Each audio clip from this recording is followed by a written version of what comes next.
Disclosure. The Snatched Podcast is profane, politically incorrect, political insensitive, anti-organized religion, and is not safe for children or safe for work. Please listen responsibly. And that bitch from Atlanta Housewives is not no matriarch or anybody's big mama. That's a mockery on you, family. You're about to get snatched. You're listening to the Snatched Podcast.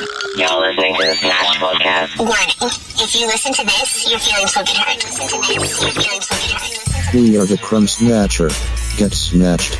East, Hotel, Ashe, Hotel, Islam, Hotel, Rahu Bad, Hotel, Respect, Hotel, Salute, Hotel, Konnichiwa, Hotel, Arigato, Hotel.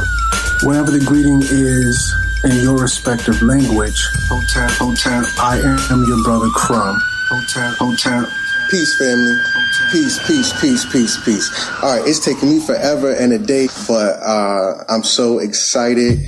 It has been a long process, but here it is. Okay, so it's me, your boy Crumb. This is the Fool of How the Melanated Woman is God. This is the Fool. Everything I got. After this, I don't have anything else to say about it. Literally. At that point, I'll just be repeating myself. Okay, so before I get into the fool of how I make my case for how the melanated woman is God, first point is religion. I'm going to the Old Testament on y'all. So if we look at Jeremiah. We are the Crumb Snatcher. I am your brother Crumb. We are the Crumb Snatcher. Get snatched. Our content is conscious, edgy, and pro-black. Our goal is to uplift and enlighten our people. Trigger warning. Some of you will disagree with the Crumb Snatcher. We are not concerned with being politically correct. We are thought-provoking. Some of you are gonna think that we're angry. You are wrong. Yet you're gonna enjoy the ride. Join our antics in conscious thought and new reality. Get snatched.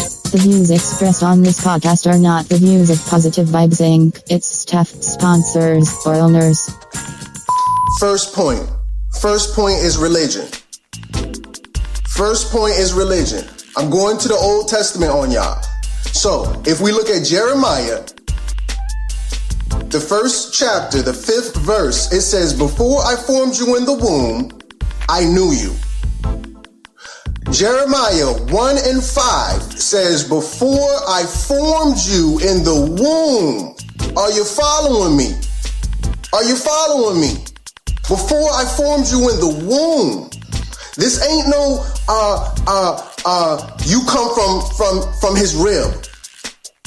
This is Old Testament, and it's saying something other than you came from a rib.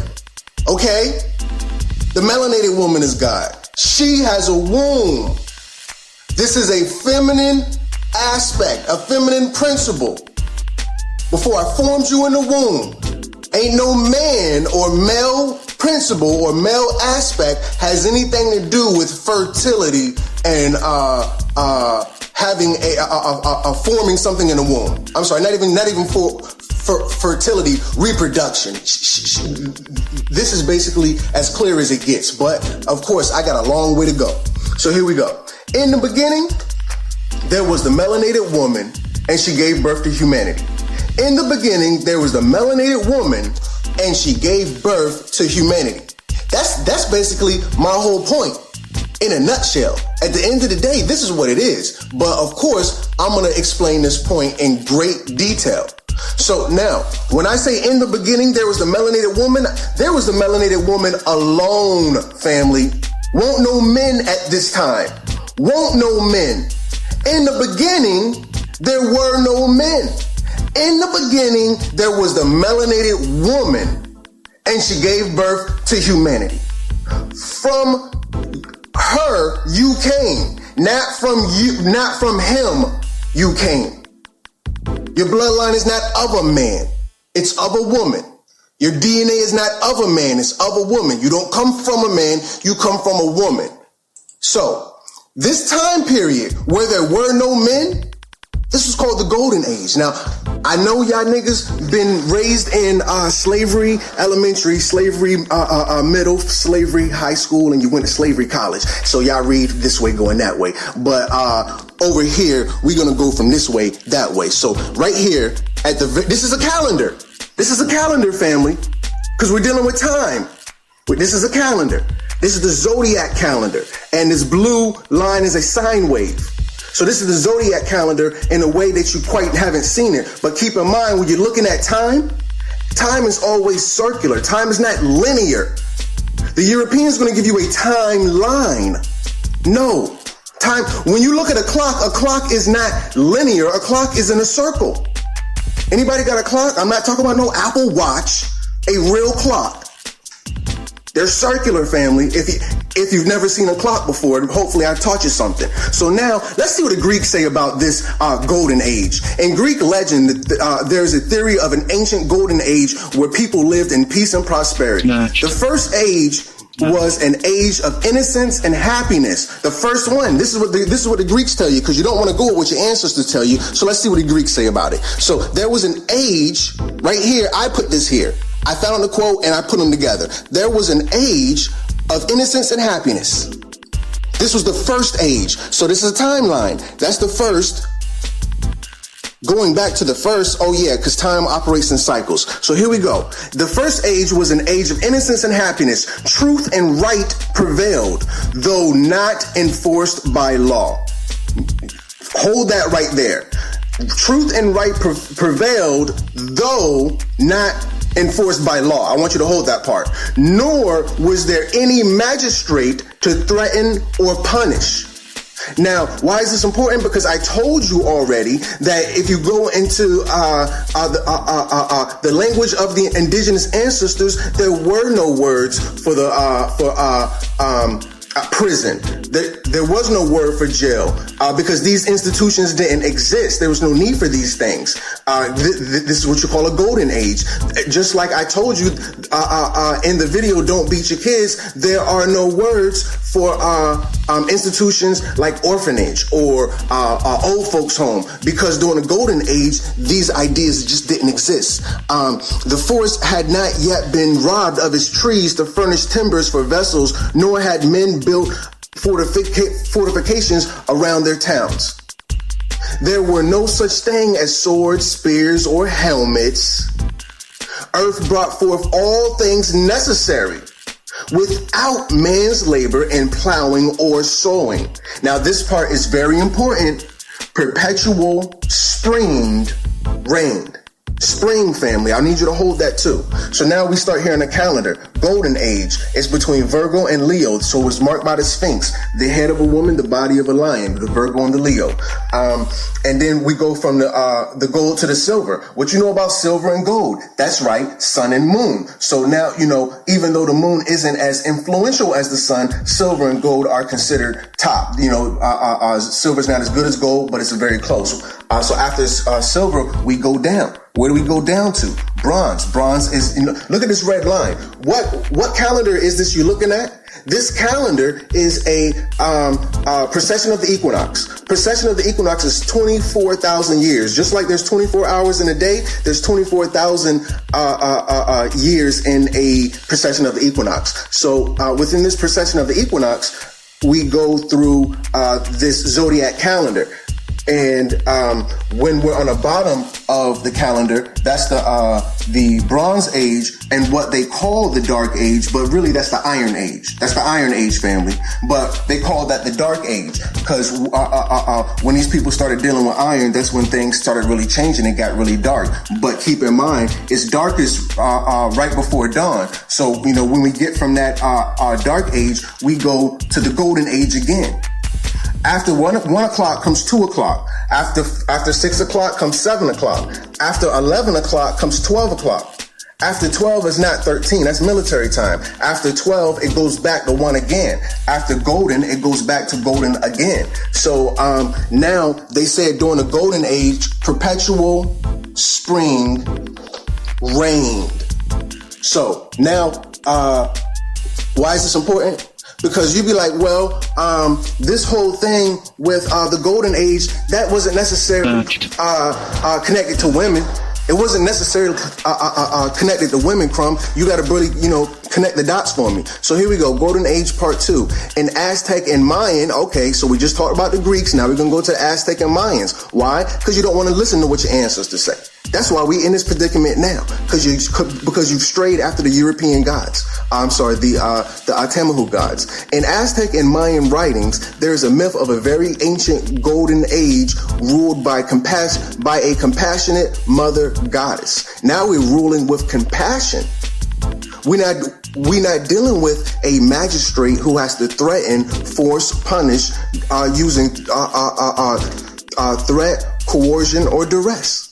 So if we are a little bit deeper into this, in the 1960s, an archaeologist called Malarat led a team to excavate a site in Turkey. This is just Turkey, family. I done took you from Greece to Central America, South America. Now we in Turkey. The site turned out to be the oldest city ever discovered over there. The city was full of feminine energy to the degree that Malarat was forced. This dude is not a feminist. He's not he has no concept of African studies or matriarchal societies. He's not that type of archaeologist. He's a patriarch. So he was forced to say that the people worship an ancient great mother. It was so unsettling that they closed the goddamn site for 30 goddamn years and ignored it due to those complications. Where did they live, family? Where did the Greeks say they live? In perpetual spring. On tap. Spring. Easter. Ishtar. Are you following me, family? Are you following me? Ancestors. The melanated woman is God. She comes from the golden age in the beginning when there was no men. In the beginning, there was the melanated woman and she gave birth to humanity. So now, if she was just here by herself, how did man get here? How did man, well, let's check the math. What does the Bible say? The Bible say it was the fall of the angels, the sons of God. The sons of God. And these were the fallen angels. Well, this is what I want to ask you, family. Did they fall? Did they fall? Or did they see something they liked? Talk to me. Did they fall? Or did they see? When the writing was on the wall, in the golden age, when they lived in perpetual spring, did they fall or did they see something they liked? So they saw something they liked, and this was called the Ark of the Covenant. This thing that they saw that they liked, On tap. this was during the golden age. And they wanted to come down here to be with women. But how do you get down here, family? If you the son of God, how do you get down here? Because if you see something you like, you covet it. Am I correct? Or am I correct? When you see something you like, you covet it. So to get down here, you have to make a covenant. What is the difference between contract versus a covenant? A covenant is when you is an opportunity and you want something. It's personal. It involves the I am. It's unconditional. It's loyalty. It's trust. It's relational. It's sacrifice. It's sacrifice, family. It's sacrifice. They saw something they liked, so they made a sacrifice. The fallen angels. They didn't fall because they tripped. They made a sacrifice because they saw something they liked. The sons of men wanted, the sons of God wanted to come down here. So they made a sacrifice versus the law you know today. Versus what a contract is. The European or the Tamahu version is an obligation where you have to. It's impersonal. It's conditional. It's leverage. It's suspicion. It's also temporary. But with a covenant, it's something permanent. So we here, family. So we here.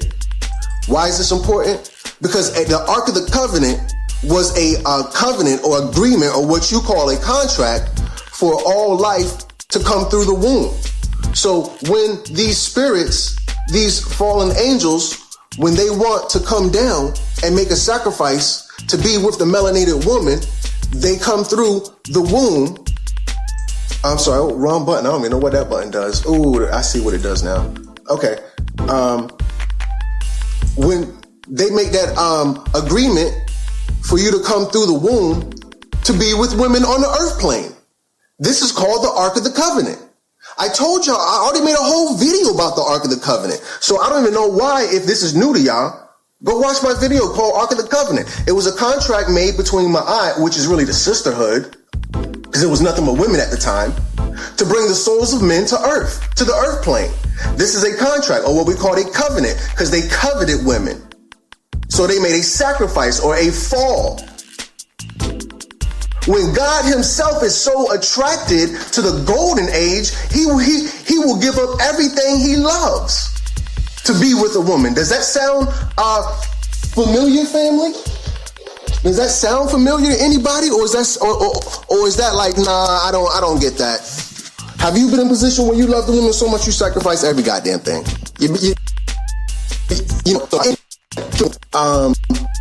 Because I know y'all can't relate. So this Ark of the Covenant is the gateway. The gateway to the nature matrix.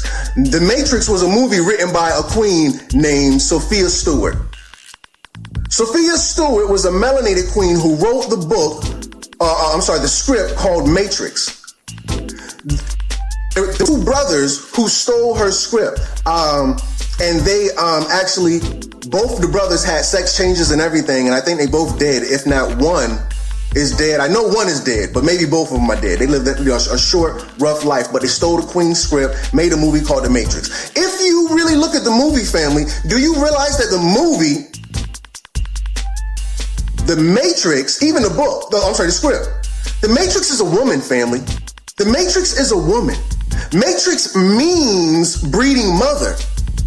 Go scroll my page. This is from my page. Matrix means breeding mother. Okay, Crumb. Well, how do you know this? All right, glad you asked. Let's check the math. When Neo finally took the pill, he woke up and realized he was in a pod, an artificial womb. Look, family, this is from the movie. Neo realized he was in an artificial womb. And he's looking at all the other artificial pods or the wombs. And if you look over here, those are all, he's in a whole shit. That's a whole big shit. And Neo's in this woman. Is a matrix. She's a breeding mother. So Sophia Stewart wrote the book called Matrix. The Matrix was a woman. I hope y'all know that. Are you following me, family? So keep it moving. He had to unplug from the Matrix, quote unquote, the motherboard, electrical energy. So now, if you go and look up electrical energy, and I go into that later, I'm going to talk about the feminine principle in that. But for now, we're going to keep it moving. Law. Why am I talking about law? Because if we go back and look at this quote from the Greeks about the golden age, they're going to tell you that truth and right prevailed, though not enforced by law. Truth and right prevailed, but not enforced by law. So the Ark of the Covenant was a contract. What you know is a contract. Contract establishes law. Law is government. Are you following me, family? Contract establishes law. Law establishes government. Now, the contract came from the covenant. In the beginning, there was no such thing as a contract. There were only covenants. So when Ma'at, or the sisterhood, wrote this covenant so that the souls of men could be delivered and live on the plane to be with women, there was a law for these men to live by. So now that we have this new dynamic to the world, we've got to create a new operation of how we're going to live. And that was the law. So home is the first government. Your mama makes the rules and your daddy lays down the law. Running away is defective, failing, or losing purpose. I'll go into that in another slide. But anyway, home training comes from, home training teaches you how to govern your mentality. Family, what is government? Let me ask you that real quick. What is government? Well, let's break the word down. Govern your mentality. That's what government is. What is that? What does that mean, Crumb? That's called home training for all you nigga ass niggas. That's called home training. Where you get home training from? You don't read it in a book. You get that from your mama. So now, I want to put a focus on the word home, because a man can only build a house. A woman makes a house a home. A man can only build a house. A woman makes a house a home. All right, now that I've made my point, let's look at the word Pharaoh for all you comedic ass niggas. Because I want to make this clear. I'm not stuck in Egypt. You are. You got a whole goddamn continent. What did they ask Marcus Garvey? They said, are you Jamaican? He said, I'd be a fool if I picked a fucking island over a whole goddamn continent. Nigga, I'm African. I'm not stuck in Egypt or Kemet. Cause if y'all niggas was in Mali, I'll be going in Mali to make my point to y'all niggas. If y'all niggas was in the Bible, I'll go in the Bible to make my point to y'all niggas. Y'all niggas was in Zulu land, I'll go to Zulu Nation and make my point to you niggas. But since y'all in Egypt, I noticed. So let's talk about Pharaoh. Pharaoh is not even an Egyptian word. Pharaoh is a Greek word. Are you following me, family? Pharaoh is a Greek word based off an Egyptian word, and they don't even give you the goddamn definition. They don't even show you what the word is. They just said, we got a word for another word that we will not show you, but that word means great house. Pharaoh means great house, family. Are you following me? When this word was first used, it was referred to a palace. And the palace represented greatness, not just the king himself. Not only are you stuck on Egypt, but you're stuck on patriarchy. That's what you're stuck on for real. That's what it comes down to. Because when you see the words, you can't relate it to anything other than what the European has taught you. Hold on, let me just make sure I'm not covering my microphone or nothing. My bad, family, the camera. Okay, I just want to make sure I'm trying to get comfortable. I'm trying to get comfortable, family. All right, here we go. All right. So now the word Pharaoh. So now, family, let's think about a house in terms of government. Think about a house in terms of government. Because a man can only build a house, a woman makes a house a home. Your nation can only rise as high as the degree of its women. Your nation can only rise as high as the degree of its women. So now we're thinking about these houses. This is your mama house we talking about. A governmental house, the White House. A governmental house, House of Representatives. A governmental house, Congressional House. Who controls the House, the Republicans or the Democrats? No, nigga. Your mama control the goddamn House. Are you following me, family? In the beginning, there was the melanated woman, and she gave birth to humanity. Okay? So now, because we're talking about law, family, we're talking about law. Let's go all the way in.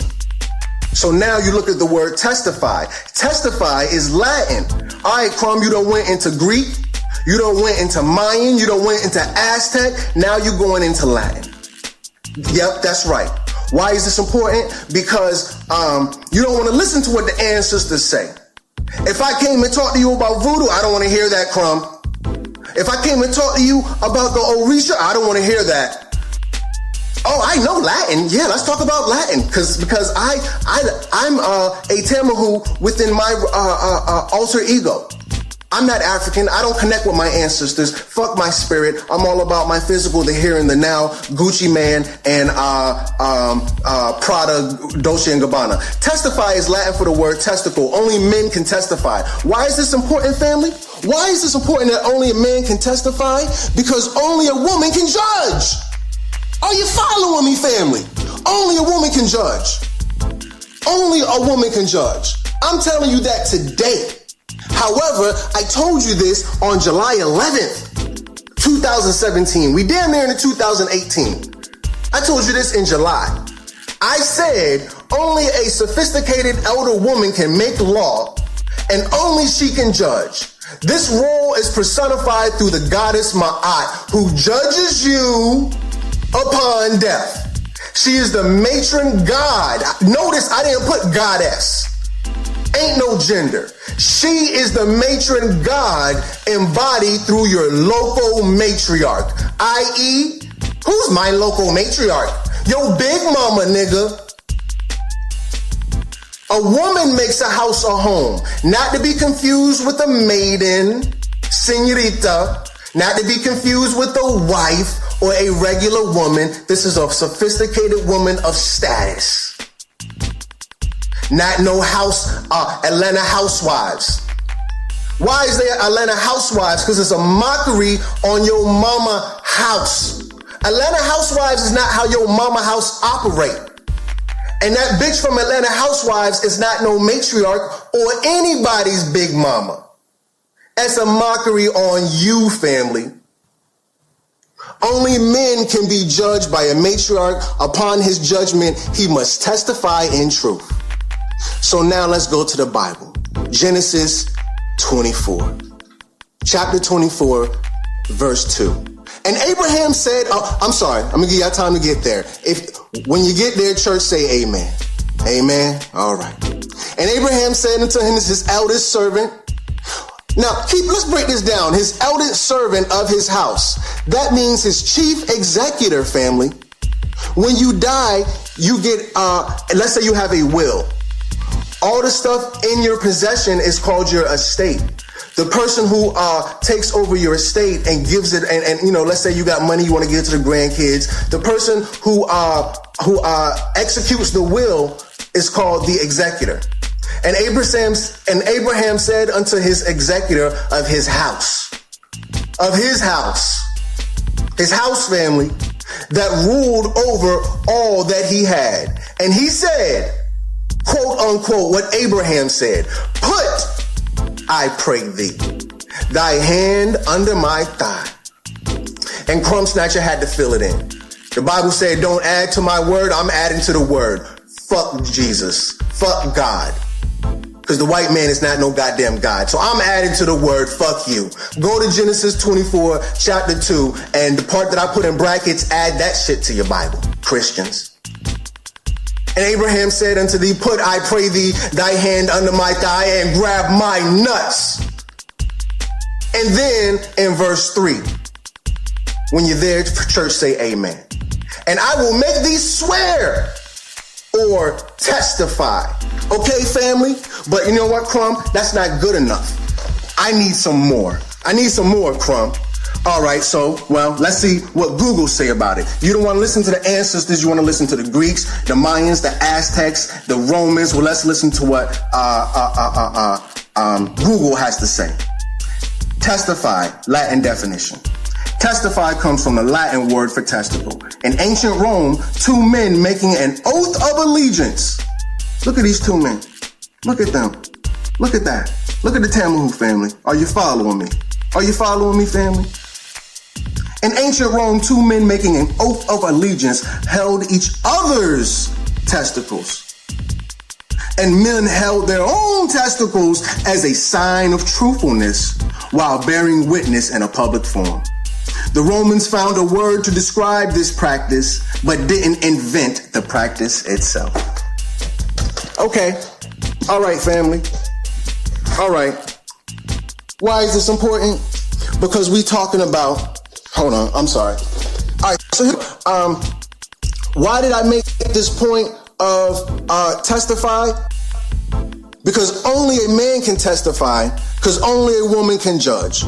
There she is, matriarch. How come only a woman can judge? Because the woman wrote the first contract or the first covenant. This is the Ark of the Covenant. Who's on the Ark of the... Now keep in mind, you can't touch the Ark of the Covenant. I don't know if y'all knew this or not, but you can't touch the Ark of the Covenant. A man can't touch the Ark of the Covenant. Look, there's two women sitting on it. Oh, I can't touch it, but her ass can touch it? Who is she? That's the winged woman who is squatting on one knee. The winged woman on one knee is on the Ark of the Covenant. Why is my aunt on the Ark of the Covenant, family? The Ark of the Covenant is not some African thing. The Ark of the Covenant is Jewish. Can somebody help me understand that? Because the first woman was a melanated woman and she established law that allowed men to come to the earth plane. So now that we have that established, I want to beat this horse just a little bit more. And then I'll move on, family. So in that post where I talked about testify, because only a man can testify, y'all be like, why can't women preach? A woman don't got no business preaching because she doesn't testify. You speak to her and she will listen. She's the judge. The judge don't talk to you, you talk to the judge. Okay? So a woman don't testify. Now, this implies that guy's holding the most valuable thing he will ever own, his family jewels. He must be well informed and reliable, thus will not risk his prized possession. Who cutting your nuts off, family? She's cutting your nuts off. If you lie, your nuts get chopped off. That's hell hath no fury like a woman. Okay? So I went a little bit further. I said, in the timeless classic movie Scarface, the legendary crime boss, Tony Montana, testifies. So what does he testify, family? Explaining in his own words is as good, explaining that his word is as good as his balls. So here's his quote. He says, all I have in this world is my balls and my word, and I don't break them for no one. Because he's genuine. Genuine in whose eyes? Genuine in a woman's eyes. Everything a man does is in honor of a woman, whether you know it or not. It is what it is. All the rap songs, that shit better be something a woman can dance to. If a woman can't dance to your rap song, your shit may not pop like talking about, because everything we do in this world is in honor of a woman. I don't care what it is you're doing. At the end of the day, your goal is to make your mama proud. That comes to you naturally. You know, one of the most heinous crimes is for a nigga to kill his mama. You be like, damn, that nigga killed. I seen a video of a nigga punching his mom like she's kind of balled up or whatever, nigga straight fist fighting her. I couldn't even watch the whole video. The shit was just fucking. I'm like, hell no. I'm not putting that in my spirit. Oh no. So now, if a man speaks up during a hard, sensitive conversation, he's considered to have the balls to speak up. On the other hand, if he did not speak when he should have, he is criticized, especially by women saying he has no balls, and he is told to grow a pair. It is her who stands against him if she's not the man that she sees fit. Because what the problem is, women, is some of y'all raising sons that you would not date yourself. Because he doesn't have the balls that he would have had he had more bravado in his life from his father. He had a man who spoke from the goddamn chest. You know what I'm saying? Around him. Clean that goddamn room. You know, nigga, oh shit, oh yeah, you know, okay, boom. All right, that's what it is. You know, baby, all right, come on, clean this room. You know, these type of things have an impression, but nonetheless, I'm not going into psychology. But let's go back into religion. I already talked about Genesis 24. Let's go into Genesis 47. And the time drew nigh. I'm sorry. When the church has it, Genesis 47 and 19. When the church has it, say amen. Amen. Okay. And the time drew nigh that Israel, and we know Israel is really Jacob. Jacob was Esau's brother. When Jacob was born, he was famous for grabbing Esau's heel. Esau means red and hairy. Esau was the firstborn, but Jacob got the birthright through his mother helping him. How did Jacob get the birthright? His mama helped him, nigga. Okay? God didn't help him. His mama helped him. Or, I guess God did help him. And the time drew nigh that Israel must die. And he called on his son Joseph and said unto him, if now I have found grace in thy sight, put, I pray thee. Does that sound familiar to you? Does that sound familiar to you? Because over here, when I went to Genesis, what did Abraham say? Hold on. Abraham said, put, I pray thee. In Genesis 24. Go back and check me, Christians. So now we have in Genesis 47, Israel. He says, I'm going to testify. And he says, put, I pray thee, thy hand under my thigh. What's under your thigh, nigga? What's under your thigh? My balls. And deal with me kindly. So now that I've talked about testifying, judging, all of these things, dealing with government, the house, the pharaoh. Now that I'm dealing with government, let's talk about defect. Because I put both definitions up here. If you look, you see defect and there's a 2 in the top right-hand corner, and you see defect and there's a 1. So now when we look at defect, the second word, if I don't teach you nothing and you follow Crumb Snatcher, your ass gonna learn about these goddamn words. If you don't learn nothing fucking with me, you gonna learn some words. I got this thing up. I'm just gonna see. Oh, that's how I get rid of that. Oh, that's how. Okay, boom. Oh, okay. I figured it out. All right. So now, if you don't learn nothing from me, you're gonna learn these words. So defect. A defect is a verb, and it means to abandon one's country. Let's look at the word in the sentence. He defected to the Soviet Union after the war. It's a verb. He defected, he left, he bounced on his country, he abandoned them and went to the Soviet Union after the war. Oh, don't think defect is bad. Oh, Tupac dead. No, Tupac defected to Cuba. But nonetheless, I'm not saying that's what happened. I'm just using it in a sentence. Defect, the first version that you know about. Defect is a shortcoming, an imperfection, a lack thereof. And what is their example? I didn't write this, family. You go look it up. Defect is a genetic defect. So now we're dealing with genetics and we're dealing with government. Why is this important? Because there's a connection between defect and defect. A defect is a genetic defect, a lack thereof, an imperfection. You have nipples, but you can't breastfeed. You are a defect, a shortcoming, a lack thereof. And because you are a genetic defect, based on the word, their words, not mine, you defected. You defected. Abandoned one's country. What am I talking about, family? I'm talking about what they call a fraternity. It's the opposite of a sorority. What is the opposite of a sorority? A fraternity. So now you have these fraternities. In the beginning, there were no fraternities. There was only a sorority. And the sorority was the sisterhood.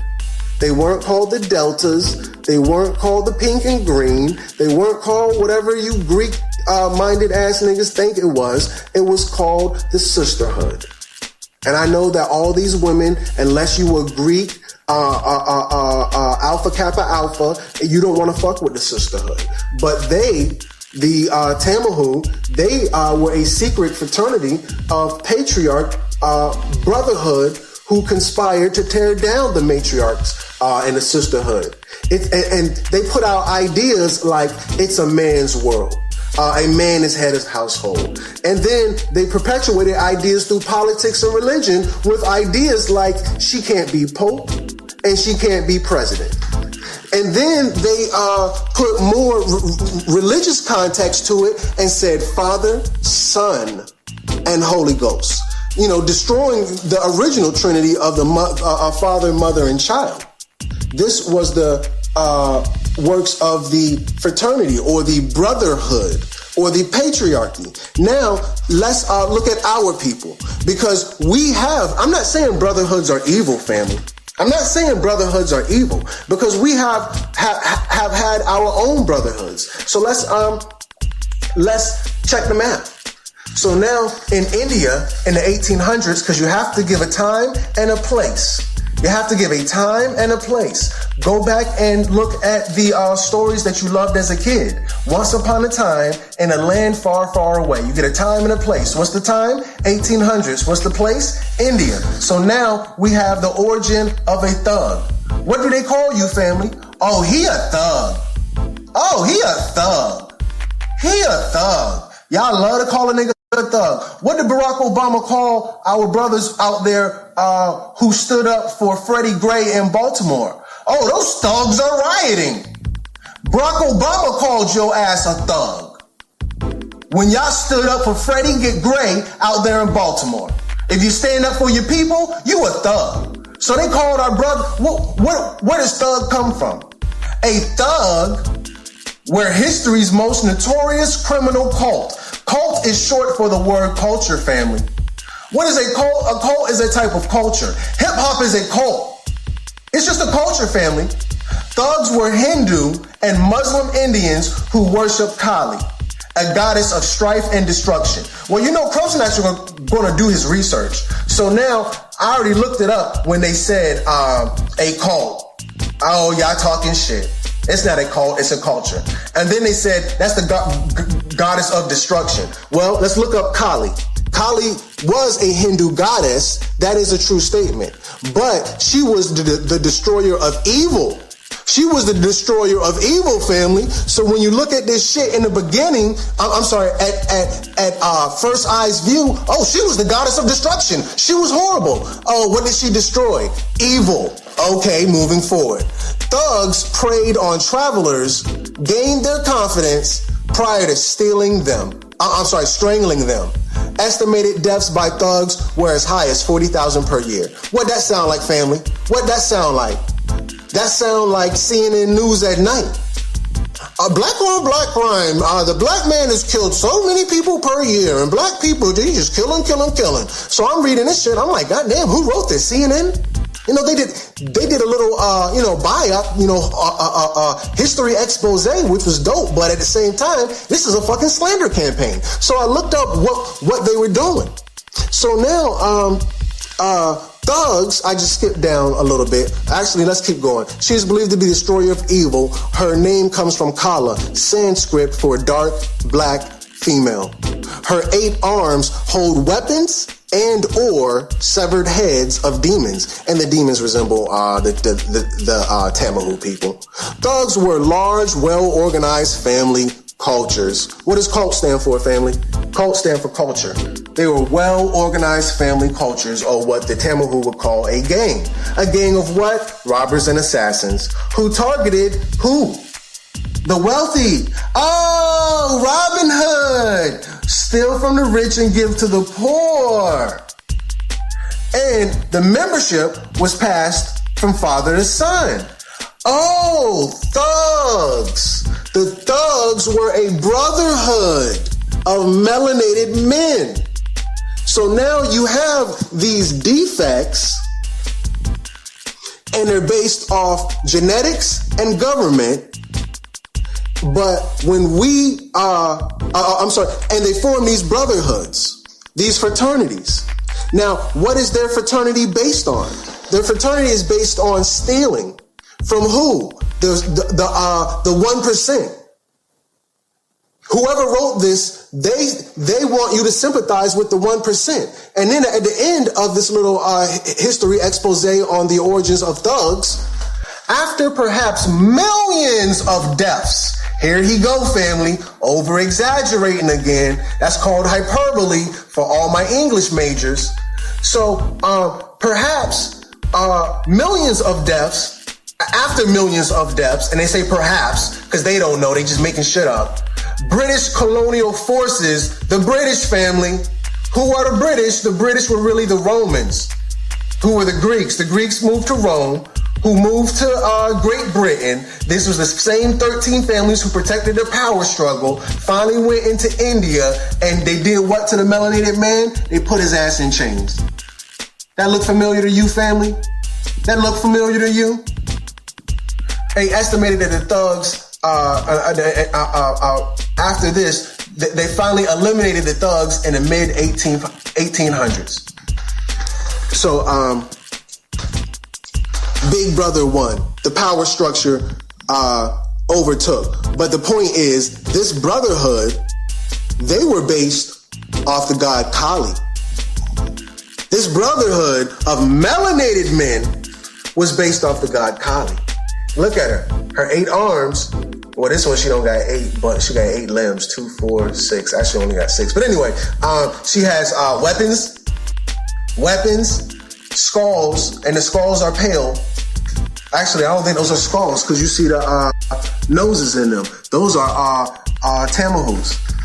And she's standing on a Tamahu. Here she is again, family. She got her weapon, blood on her knife. Blood on her sword. Now you can see those ain't skulls. That's the Tamahu.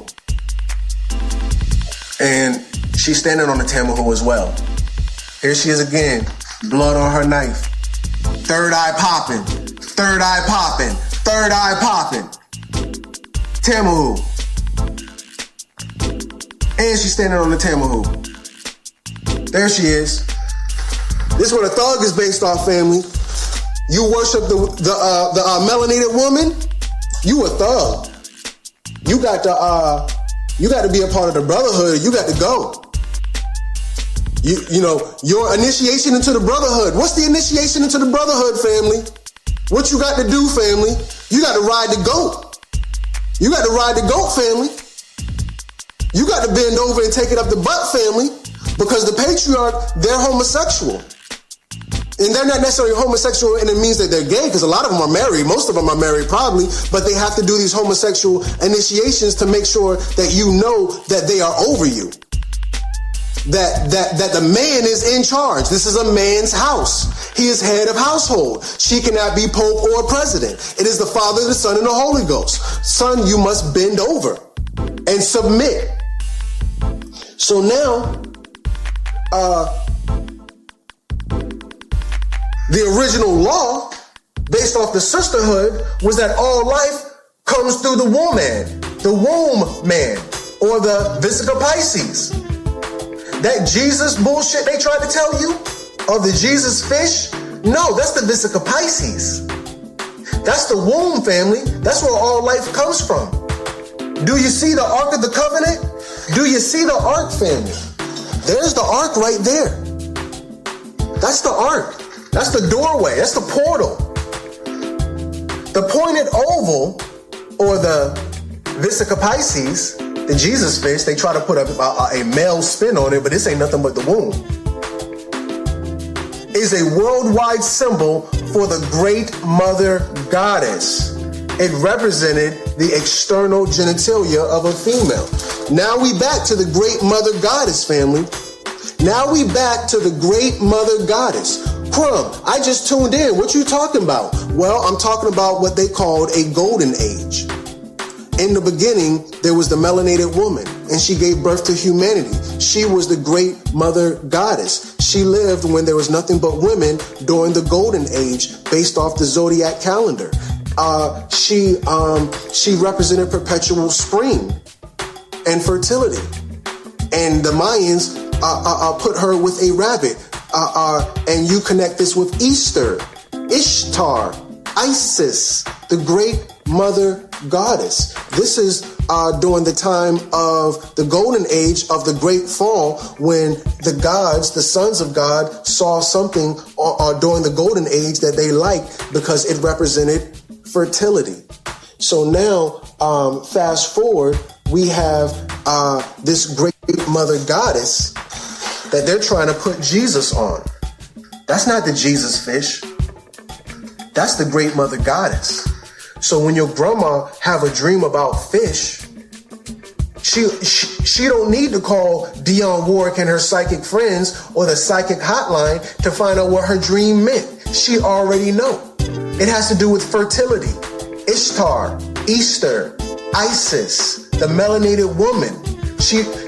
Your grandpa, his ass don't be having these type of dreams. His ass be having dreams about some dumb shit. And when your grandpa wake up, he don't even know what that shit mean. That's why he don't fuck with it. Grandpa, what you dream about? Some dumb shit? I don't know. It don't mean nothing. Grandma, what you dream about? Your grandma dreaming about geometry, sacred geometry and shit. Your grandma like, goddamn, I had this crazy ass dream about fish. I think your sister pregnant. One of your sisters pregnant. No, it ain't me. All your sisters looking crazy in the face. One of them pop up pregnant. In the beginning, God created the melanated woman. The melanated female was chosen by the Creator to be the portal between the spiritual realm and the physical realm. Are you following me, family? Are you following me, family? The melanated female was chosen by the Creator to be the portal, the Vesica Pisces, the Ark of the Covenant, whatever you want to call it, sacred geometry all the way to religion. She is the only force on earth powerful enough to navigate unborn spirits onto the planet. It ain't no rib, family. Your ass didn't come from no rib. Go check the math in Jeremiah 1:5. Before I formed you in the womb, I knew you. The melanated woman is God, family. Only a melanated woman would say some I never told my son, before I formed you in the womb, I knew you. No, your mama formed you in the womb. For how long, family? For 9 months, she formed your ass in the womb. The melanated woman is God. Are you following me, family? So let's keep it moving. Let's keep it moving, because honestly, you're not. I know you're not. So now, when we look at the universe is a melanated woman. The universe is a melanated woman. The Kemites called her Nut. She's a dark-skinned woman. Now, how do we know this? Because the universe is made up of electromagnetic energy. And electro is short for the word electron. Let's check the math. If we go and look up gender of atoms, we're going to find that your electron is female. It's a woman. It's the origin of feminine qualities. It's feminine, the electron, family. So now when I tell you, when I tell you that in the movie Matrix, they were harnessing his electrical energy.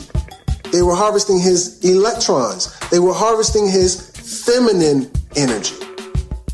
The Ark of the Covenant is the nature matrix. Just like you need an email to get into the Facebook realm, you need a woman to get into the Earth nature matrix 3D realm. That's right. And this is all feminine energy.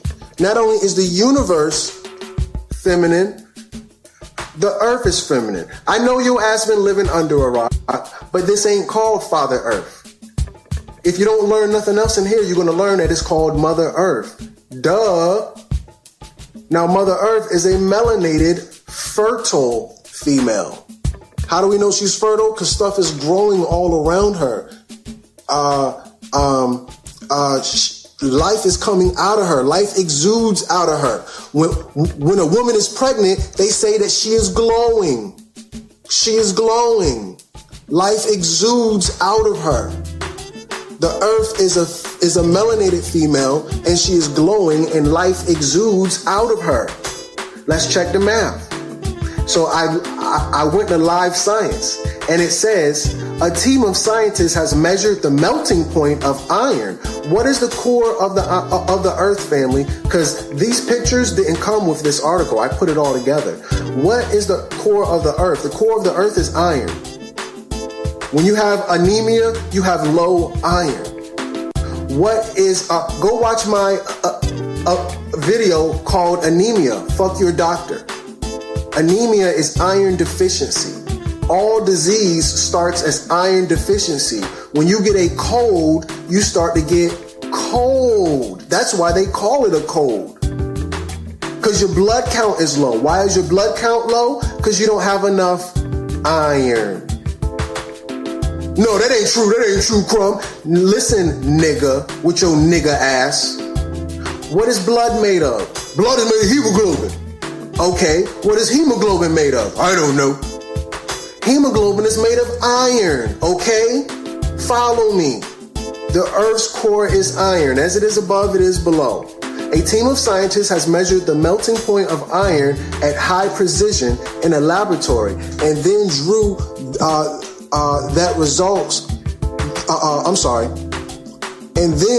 from that result to calculate the temperature at the boundary of the Earth's inner and outer core.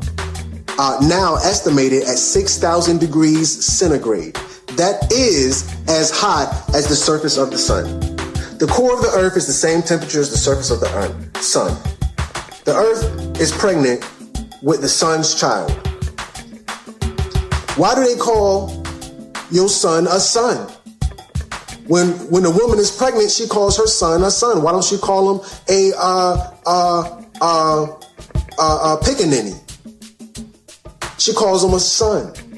So not only is the earth a woman, and the universe is a woman, and God is a woman, the moon is also female. The moon is also a woman. So I'm going to go really deep into this one because I talk about scroll my page, family. Go to my Crumb Snatcher page and friend request me, follow me, scroll my page, because all this shit that I'm posting in this one full PowerPoint is just tidbits I dropped on my page time after time after time. So now we go here.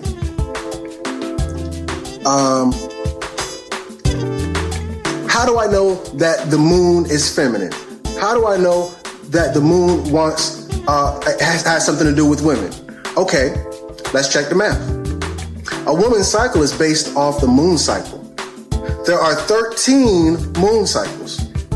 Now, we know that a month is based off the moon.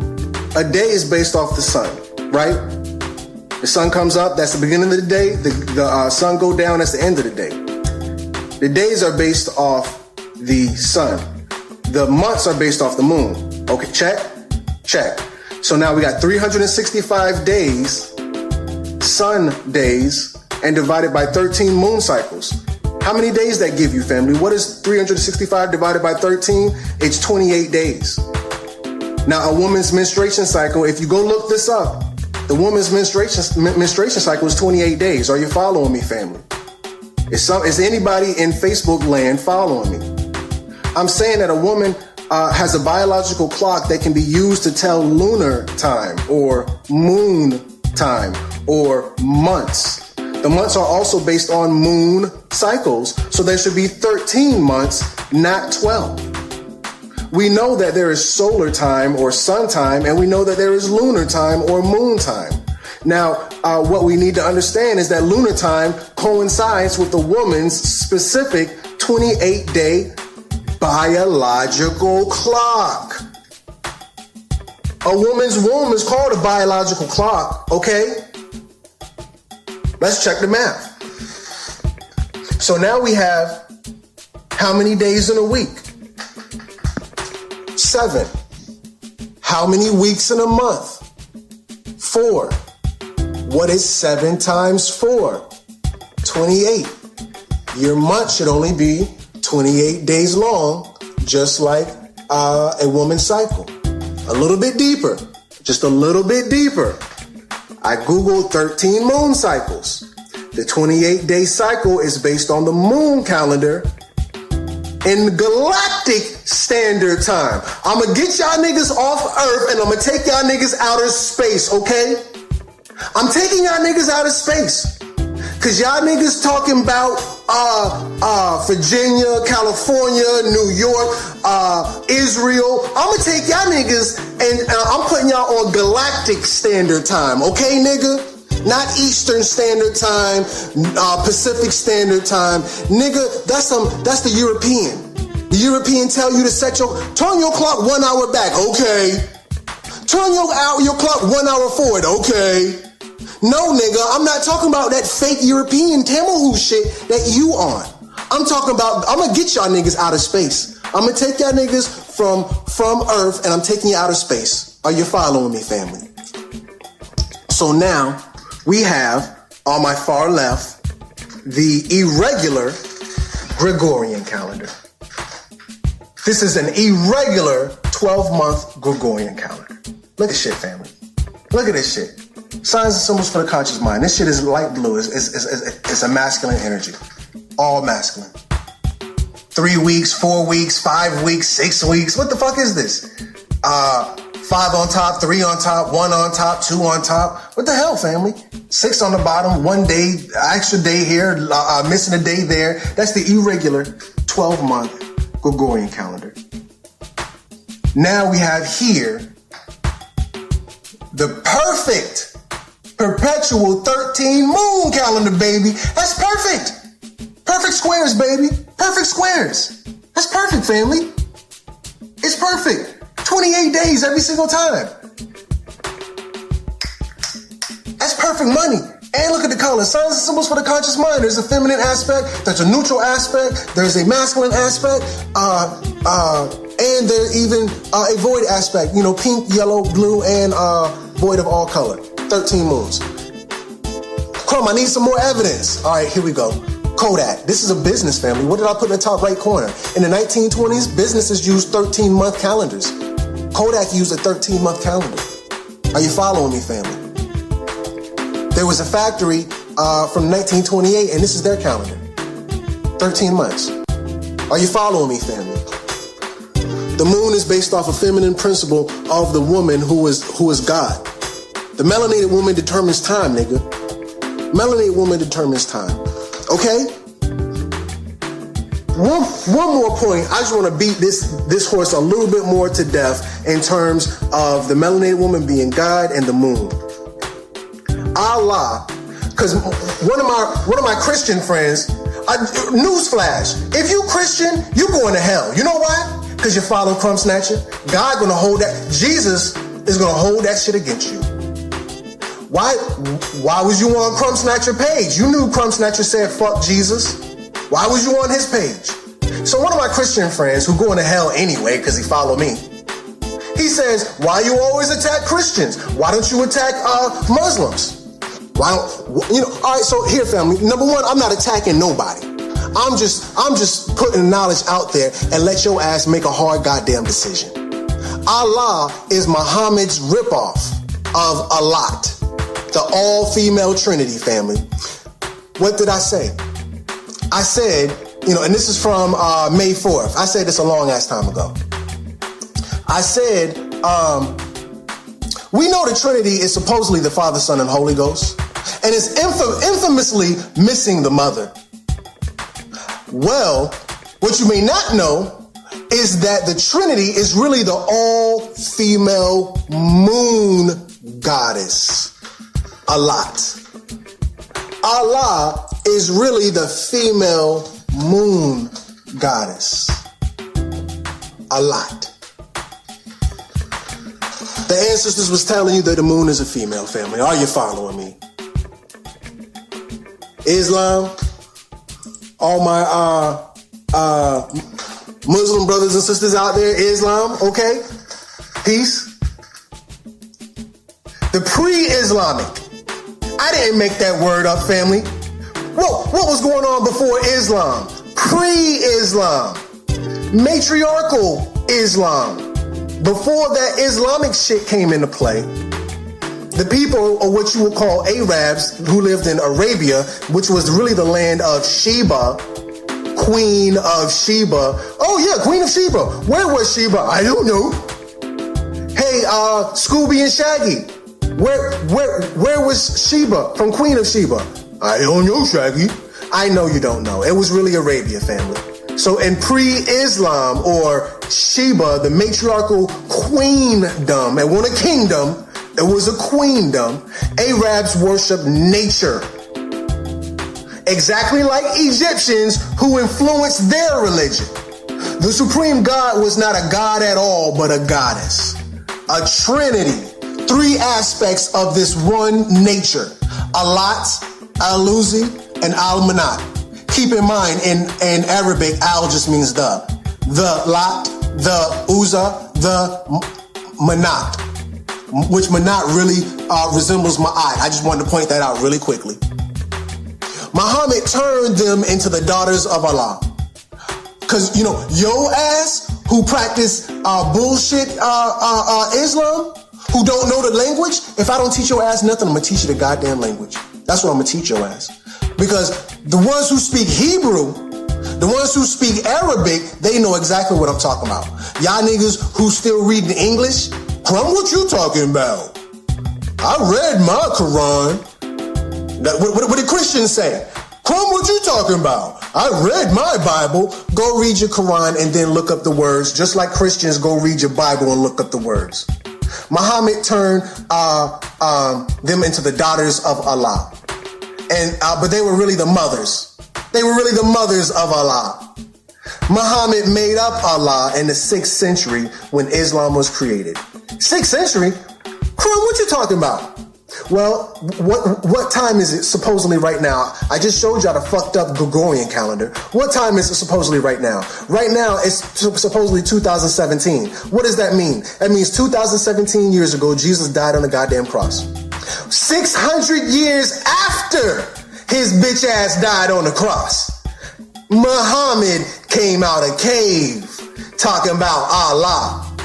But keep in mind, he said that when he was a grown man. How do we know this? Let's check the math. If you go and look at the book of the major classes, there's a monk, a Catholic monk, who approaches Muhammad when he was 12. And the monk, his name was Babira. Babira invokes Arabian goddesses for 12-year-old Muhammad. The monk goes to him and calls on Muhammad's God. He says to this 12-year-old, "Look, boy," or "Oh boy, you little boy, you 12-year-old boy named Muhammad, let me ask you something in your God name, in the name of Allat, in the name of Al-Uzza. Let me ask you in your God's name, and you better not lie. You should not refrain from informing me of what I ask. You better tell me the truth, the whole truth, and nothing but the truth, so help you God." But what did they call God? God, they didn't call him Allah, because Muhammad at 12 didn't know who Allah was, because he didn't make this shit up until he came out that cave when he was a grown-ass man. Are you following me, family? Are you following me, family? Have I got into the Muslims' ass enough for you, family? Because I done gotten to Jesus' ass time after time again. Let me go over to Islam. Y'all so mad at the Tamahu for 500 years of slavery. The goddamn Muslim enslaved your ass 1,000 goddamn years under Islam. But you so quick to say, I don't fuck with Christianity, but I fuck with Islam. And they asses enslaved, the Arab enslaved your ass for 1,000 goddamn years. And the goddamn Tamahu didn't get to 1,000. But you mad at a Tamahu, but you don't know who your friend is and who your... I'm mad at him, but I'm not really mad at him. And I'm really mad at him, but I'm not quite mad at him. What did Dr. Ben say? Dr. Ben said, you ain't black man, melanated man, you ain't got no friends except the melanated woman. Melanated man, you ain't got no friends except for the melanated woman. So, to the melanated man, I say to thee, if the melanated woman ain't your God, then you ain't got no God. You fucked up Schitt's Creek, nigga. If the melanated woman ain't God, goddammit. Cause you ain't got nobody else. You ain't got no other religion. Cause all the religions stole from your ass and they called you a bitch ass nigga. And called you a mama's boy when you tried to give honor to your mother. That's right. That's right. When you tried to give honor to your mother, they called you a mama's boy. Nigga. Because Isis was the great virgin. Okay? Okay? What does that say, family? What's that say? I'll read it to you because y'all niggas don't like to read anyway. In the text of the Abydos temple of Seti I, Isis herself declares, I am the great virgin. I didn't write this, family. I didn't write this. She says she the great virgin. Before the king sat on the throne, what was the king? Your mama's lap was your throne. If you say you were king, nigga, your first throne was your mama's lap, okay? Are you following me, family? The Egyptian goddess who was equally the great virgin and mother of God. Okay, you know what? Fine. The melanated woman ain't God. She's the mother of God. What do you call the mother of God, goddammit? She ain't God. She give birth to gods, nigga.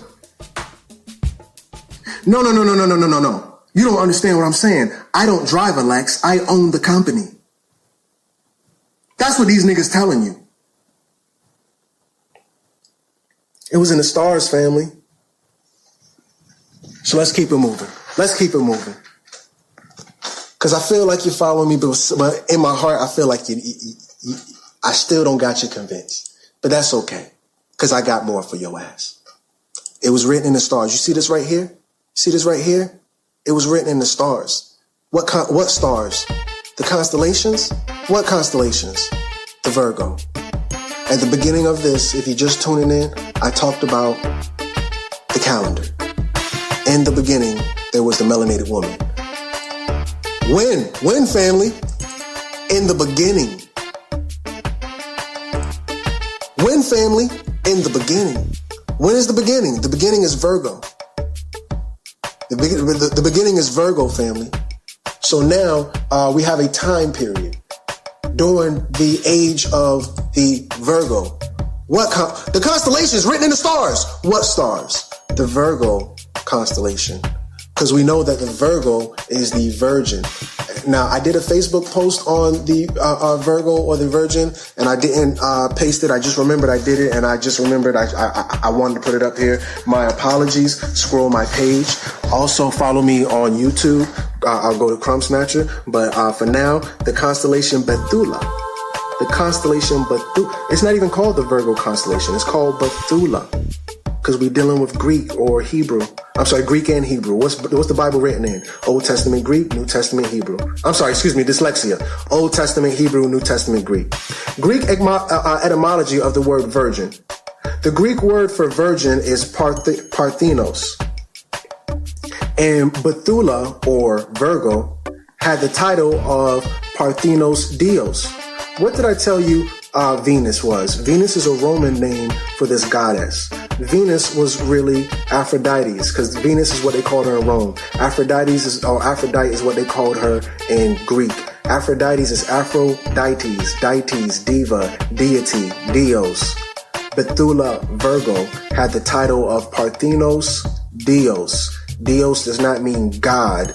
Dios means goddess. Now we're going in Latin and Spanish. I'm going into the words, family. You got to follow me on this. But she had a title. Bethula, the Virgo, she had a title of Parthenos Dios, or the Virgin Goddess. Parthentic, of the nature of a virgin. Parthenon, the name of the temple of the Virgin Goddess. Athena. Parthenon was the name of the temple of the Virgin Goddess Athena on Acropolis at Athens. Why is this important? Because if you look at a pantheon, that is a house of gods. Who gives birth to a god? A woman gives birth to a god. So what do you call her? You call her a pantheon. She is the house of the gods. I told y'all Pharaoh means great house. Whose house? Your mama house. A Parthenon, a temple, a pantheon, a house. Going into government again. Parthenogenesis means reproduction without fertilization, from modern Latin, literally meaning birth from a virgin, or in the Bible, immaculate conception. Isis said, I am the great virgin. And I want to check the math on that real quick, because that was the part that I didn't read. Isis said, I'm the great virgin. So now, right here, the Egyptian goddess, who was equally the great virgin and mother of God, was the object of the very praise bestowed upon her successor. Her praise is now going to the Virgin Mary. So this great virgin is not Mother Mary, but Mother Isis. And this story is written in a constellation. It's written in the stars. What stars? The constellation called Virgo, or really called Bethula, or Bethula, or Jesus of Bethlehem. Now we're going back into Jesus. Why are they keep trying to tie Jesus to this? Because when you look at the Jesus fish, it's really the Vesica Pisces, Jesus of Bethlehem, Jesus of the Virgo, Jesus of Bethula. So now I'm going to skip this middle paragraph and go to the bottom paragraph. Bethula is the only female figure among the 12 in the wheel of the stars. Ezekiel's wheel, for all my Christians, was really the zodiac calendar. The Dendera, as some would call it, from the Kemetic science mystery system teachings. Bethula is the only female figure among the 12 of the wheel of the stars, or the wheel of Ezekiel, and as such has been associated with the most main female deities, as I was saying in the beginning: Ishtar, Easter, Aphrodite. I already said Aphrodite. Who's another famous one up here? Of course, Isis. And of course, who her fanfare was taken from her and given to her successor, who was the Virgin Mary, who was not the first Immaculate Conception. It was not her. But another Egyptian image of Bethula was her holding young Horus, otherwise known as infant sun god, or Tammuz in Babylonian culture, last of the divine Egyptian kings. Later, this effigy was transformed into the Virgin Mary holding infant Jesus. So when I keep telling you, they keep trying to hide your stuff and code your stuff. I'm just when I do these videos, I'm just trying to break down the code. Ezekiel's will. This is Ezekiel's will. This is the star will. A circle inside of a circle. Are you following me, family? All right. So I think I got a little bit of a quarter left to go. So here we go. I'm gonna get a little deeper into the science right now. Did you know that women predate men? The oldest fossilized bones ever found were women, bar none. All of them were discovered in East Africa, Ethiopia to be exact. These women could reproduce asexually without the assistance of males. This was done by the Bartholin gland, which women still possess to this day.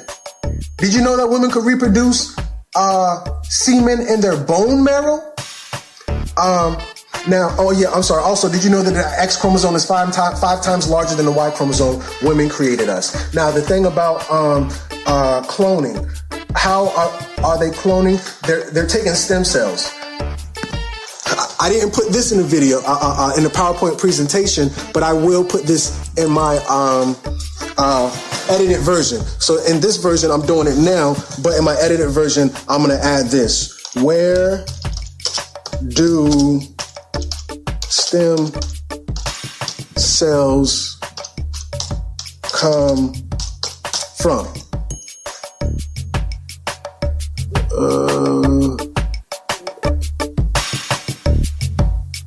Okay, so it says embryos.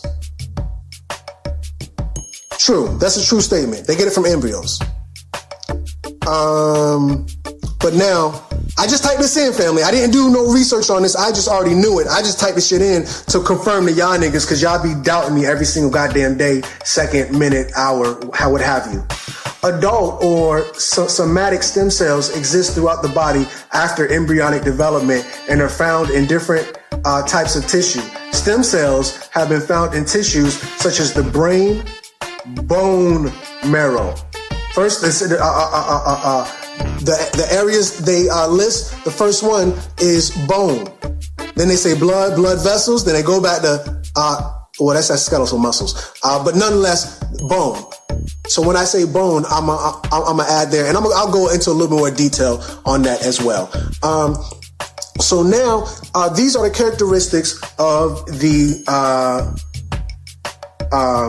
zodiac signs. So if you're an Aries, you're very courageous. You're very magnetic. Skipping down. If you're a Leo, you're very egotistical. You're very charismatic. If you're an Aquarius, you're very clever. You're very aloof. Now, what is Virgo? What is Virgo, family? Virgo is pure and independent. Why does it say pure and independent? Because they're talking about the virgin birth, the woman that gave birth to everything in the beginning.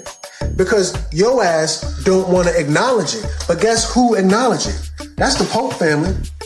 He prayed to the Black Madonna, the melanated Madonna. That's the Pope, family. Your ass still praying to white Jesus?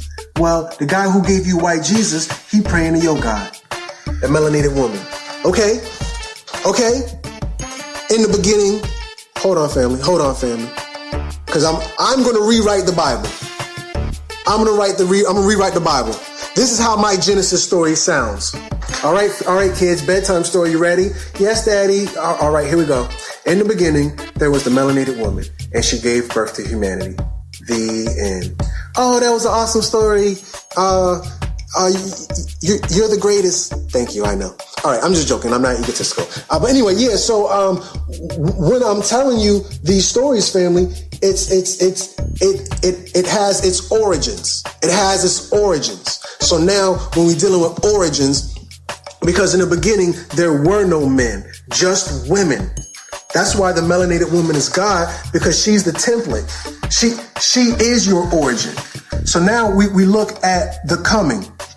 This is the book, The Coming. That's a cartouche with glyphs in it, for if you don't know. So in the book, The Coming, not a chapter, a scroll. Scroll 1, verse 114. Question. So where did the Y chromosome come from? Answer. Verse 114.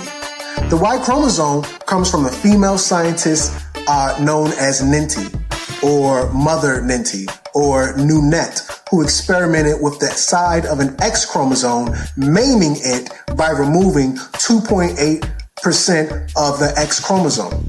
This resulted in a maimed lower right stem, giving the appearance of a Y, which produces less genetic material, resulting in a Y chromosome.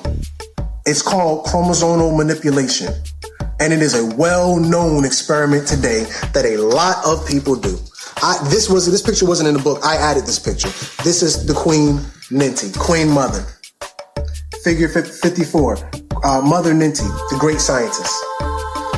Oh, Yakub. In the beginning, there was the melanated woman, nigga.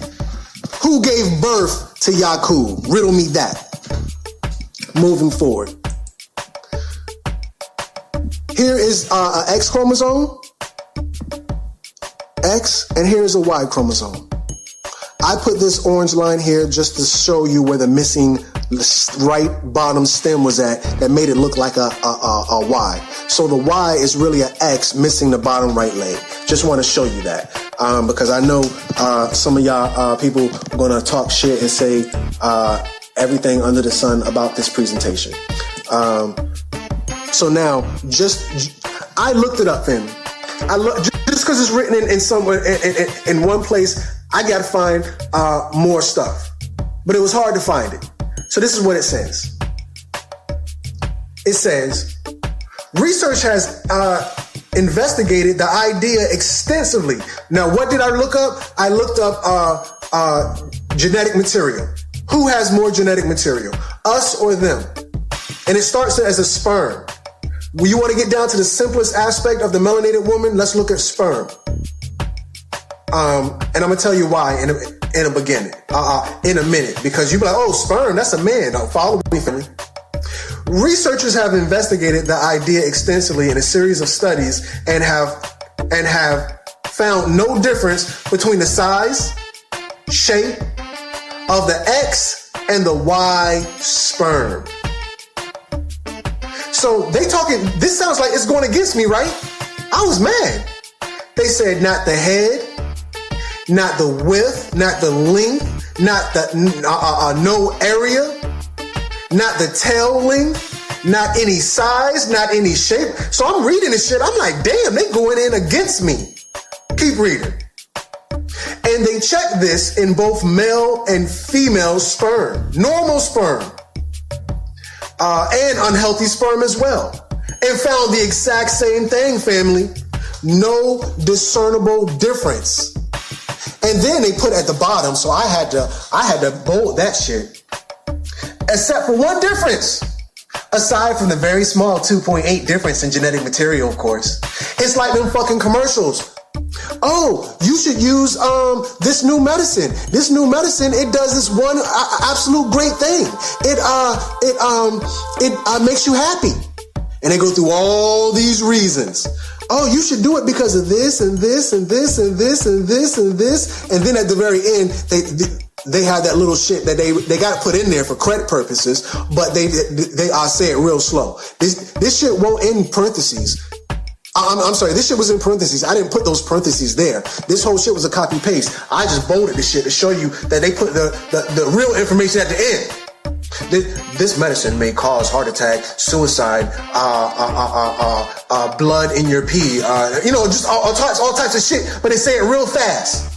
Aside from the fact of the very small 2.8 difference in genetic material, of course.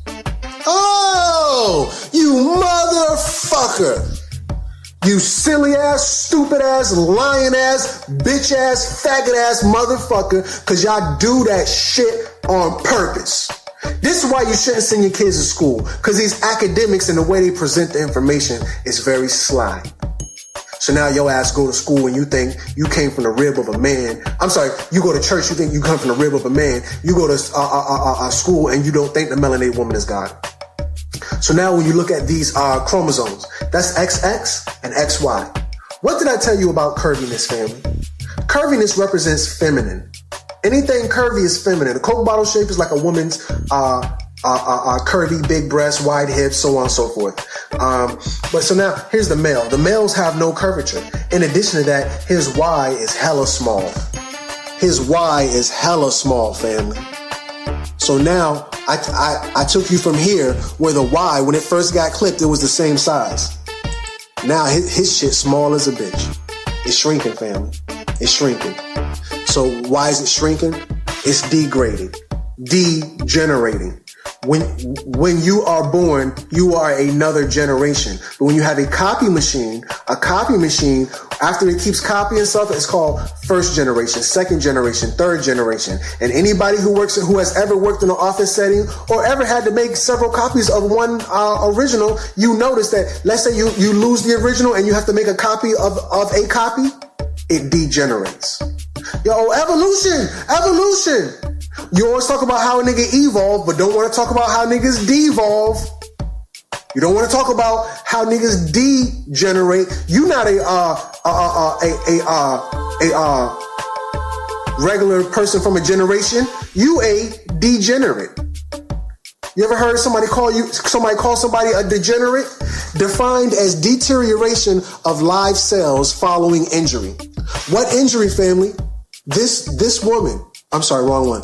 This woman, she maimed, it's in the book, family. She maimed the bottom right-hand corner, leg of an X and made a Y.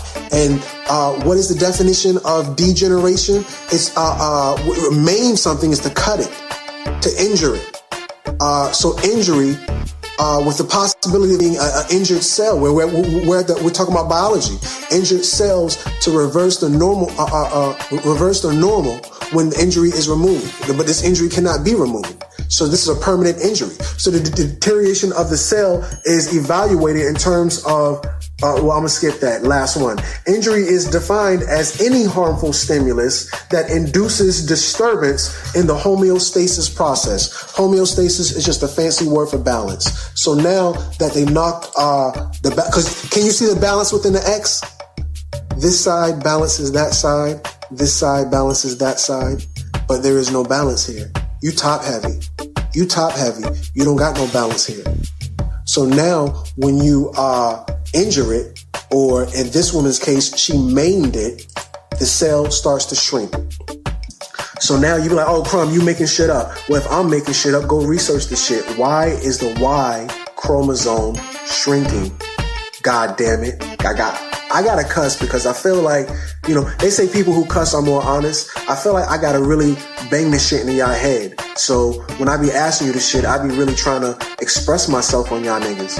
Why is the motherfucking Y chromosome shrinking? God damn it. Okay? So now, if we look at number 1, it's 2 X chromosomes, and they're perfect. It says non-sex chromosomes swap bits of DNA every generation. So this is just women. This is just women, family. So then in number 2 is along came a spider, the SRY defect. A random mutation creates the SRY gene, which triggers male development. Okay? I didn't write this, family. I didn't make this shit up, okay? Are you following me, family? So now, because this is beginning. In the beginning, hold on. Number one, even though I didn't make this, if I would have made this is what I would have put for that number one. This right here, that's number one, right? This is what I would have put. Number one, in the beginning was the melanated woman. She gave birth to humanity. That's number one right there. That's number one. Then, number two, why is the Y shrinking? Number two, fall of the angels because of the Ark of the Covenant. Crumb, how do you figure that? Because a covenant, you have to make a sacrifice. They gave up their godlyhood to come down here to this realm to be with the souls of women. What is the Ark of the Covenant? The Ark of the Covenant is the agreement that all life shall come through the womb. You not coming here through no man's rib, goddammit. You coming here through a womb, okay? Okay? Well, even if you don't say okay, fuck you then, okay? How about that? Number two, now, just so you know that we're going over time, number three says over time. Other sex-specific genes accumulate around the SRY. What type of genes, family? Sex-specific genes. These genes are shrinking the X into a Y. I'm sorry, no, the Y, at first there was an X, even though right here they slick because they don't show XX. So this is androgynous. Then they show the XY once it has a genetic defect. Then they show the XY once the defect has defected. What do you mean, Crumb? The defect has defected. Look at the definition of defected. Defect is when you abandon your country, you abandon your government. Once you abandon your government around these patriarchs, this brotherhood, this fraternity. Hold on, I'm trying to find a picture. Once you abandon for these patriarchs, these brotherhoods, these fraternities, and you don't base it around the melanated woman, because this right here, the origin of a thug is a brotherhood, but it was based around women at the end of the day. When you start to do this, your X starts to shrink. The X is made into a Y, the Y starts to shrink. Now we are number four. Now the X and Y have only a small stretch of DNA in common. Look at the Y, family. Ain't no black left to it. It done shrunk. It shrunk so bad in this one. So now, you be like, mama's baby, daddy's maybe. Whoever heard that? A father can only pass on his Y and track it if he has a son. You know the son got your Y chromosome. If he has a daughter, his male Y chromosome does not pass on. So what passes on? He passes on his mother's female X. So he has a daughter. The mama can only give an X. She's XX. Those are her chromosomes. The father's XY. He can give an X or a Y. If he gives a Y, his Y chromosome is done. His daughter cannot pass that Y on because she never inherited it. She only inherited her mother's X. So genes do not pass on through the father's bloodline. Why? Because the father, if he does not pass that Y, then his bloodline disappears. He passes on his mother's bloodline. So now when I tell you the X is, the Y is shrinking, here's a genetic picture of an X and a Y. This is not a regular chromosome. You look at chromosomes, the chromosomes are the same size. This is a sex chromosome. So the X is female, the Y is masculine, male. The X chromosome is notably larger than its Y counterpart. It has 1,020 more genetic materials in it. X contains 1,098 genes, and the Y chromosome only contains 78 genes. She has more genetic material. That's why when I looked up, it said 2.8%. I said, oh no. This funky ass, silly ass, cultural ass book, I'm not reading this shit. No, these people, you don't got no real pictures of them, even though cameras didn't exist in that time. You draw these pictures and shit, but y'all using specific numbers, like they removed 2.8% of the X chromosome. I said, oh, I got to find that. So when I look, It said, no. It said, no. Oh, I'm sorry. I didn't mean to hit that. Control Z. We go back. I said, all right, well, what about the 2.8? No. And at the very end, well, yeah, the 2.8, it is real. And then I went on, it said it might be up to, it says anywhere from 2.8 to 7. That means on average, she's passing along 2.8% more genetic material. Sometimes her ass may be carrying 10% more genetic material. Sometimes he might be carrying less genetic material. So now, one more example of how she's strong genetically, and then I'm gonna move on. Now, we need her, because even if her genes are messed up, they're still better than ours. What am I talking about? Notice, I want you to notice that the feminine sign for a woman is the Ankh. Signs and symbols for the conscious mind. What is the sign for a female? The Ankh. Are you following me, family? What is the feminine sign for a female? The Ankh. Okay, here we go. So we have the XY on the top left-hand corner, and it's blue, just to make sure it's masculine. It says a healthy father. Then, in a healthy father, he has an X, and his X is big, and he has a Y, and his Y is small. The healthy mother, she has an X, and her X is big. She has another X, and her other X is big. That's balance. His genes are out of balance. Her genes are balanced. Now, she's a healthy mother, but she's carrying a defect. But this, even in the genetic material that they poisoned her with, she's still okay. Because she don't show these things. The son has the mother's healthy. So the son, he gets this. Hold on. Let me show you. The son, he gets this. This is her healthy X. He gets her healthy X, and he's a healthy son. The daughter, she gets the mother's healthy X, and she's okay. But let's say the daughter gets the mama's bad X, and the father's healthy X. The daughter's still okay. But if the son gets the mama's bad X, his Y ain't strong enough to keep the balance. So when I tell you that he is not balanced and she's balanced, she has the ability to hold that nigga down. She can hold his ass down.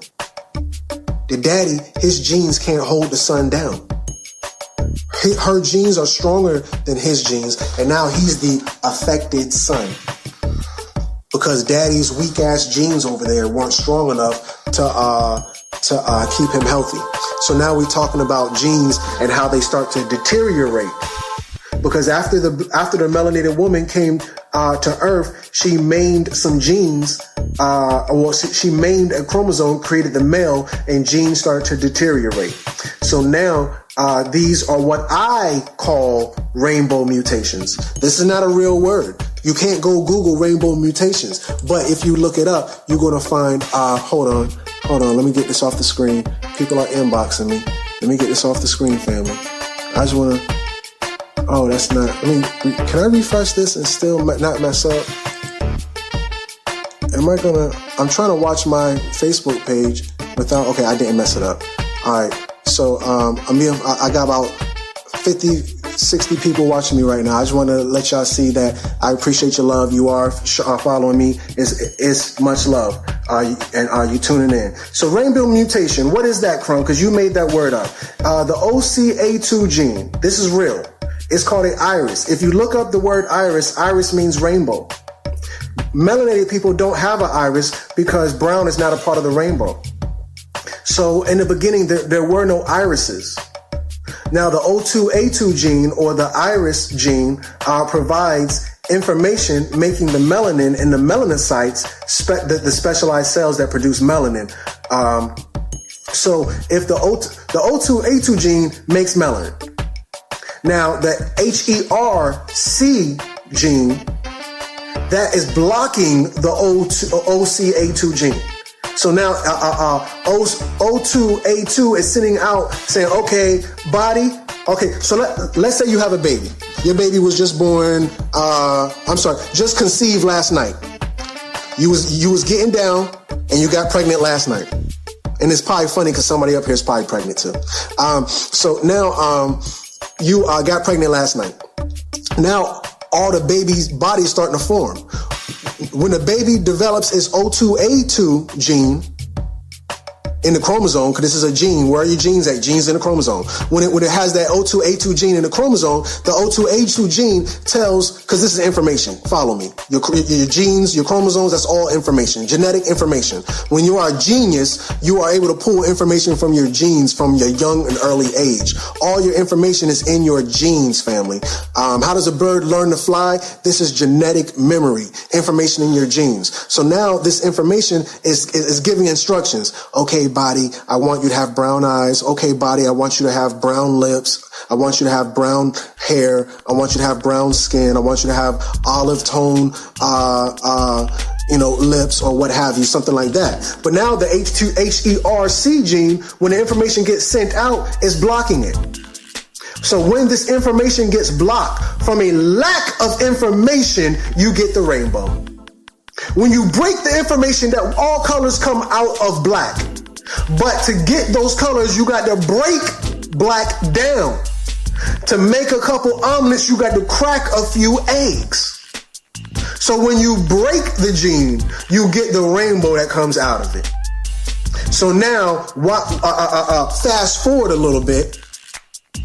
Long story short, this mutation is found in people with blue eyes who all share one common ancestor with whom the mutation originated.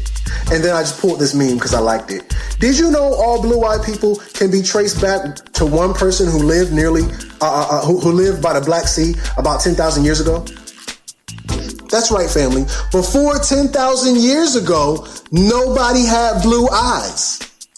Before 10,000 years ago, only the brown-eyed woman walked the earth. Okay? Okay? Are you following me, family? Then, because of one of these genes, one of these chromosomes that this woman had cut and made a Y, they started shrinking because it was less genetic material. And when it shrunk, it caused genetic inferiority. So who's affected, family? Is the daughter affected? No. The daughter affected? She's a carrier. Is she affected? No. The son, he's affected. He's affected. He's affected. Why is he affected, family? Because your son, what is your son? Your son is a genetic defect.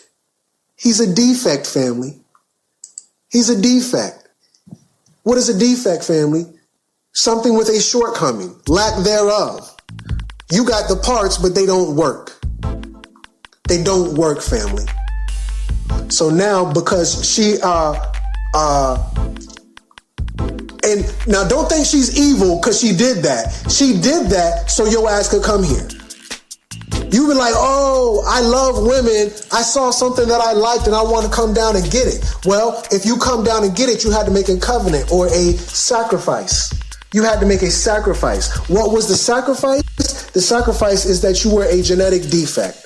You were genetically inferior. So now within your genetics, 9 out of 10, because of your inferiority, these genetic defects are only going to show through the son, the affected son. That's how genetic diseases work. The woman can carry it and she's okay, but the son, not so much. So now, why is this important, family? I made this right here. Black absorbs all colors. White reflects colors.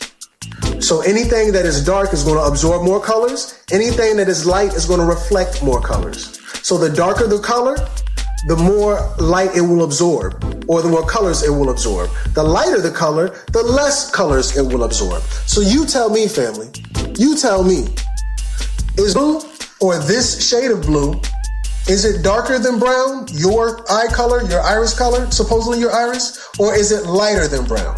So this person is going to absorb less light less color than your eye is by nature, because things that are light reflect color. Things that are dark absorb color. So because you have a darker color eye, you're going to see at a better quality. So like A, you probably got no problem seeing A. B, I don't know. You might have a challenge seeing B. C, I don't know. Can you see the number inside of C? D, hopefully you can see that. But maybe like E, you might have a challenge seeing E because you have a lighter color eye. So you be like, oh, this baby got beautiful eyes. Well, guess what? This baby ain't strong enough because the genes ain't strong enough to see like the original woman can see, because she has the best genetics. She is the best. She is the God. She's everything. What is phenomenon? Phenomenon is sight, touch, taste, sound, smell. She can see better than you can. So if the melanated woman created her own eye exam, your ass would fail, bitch.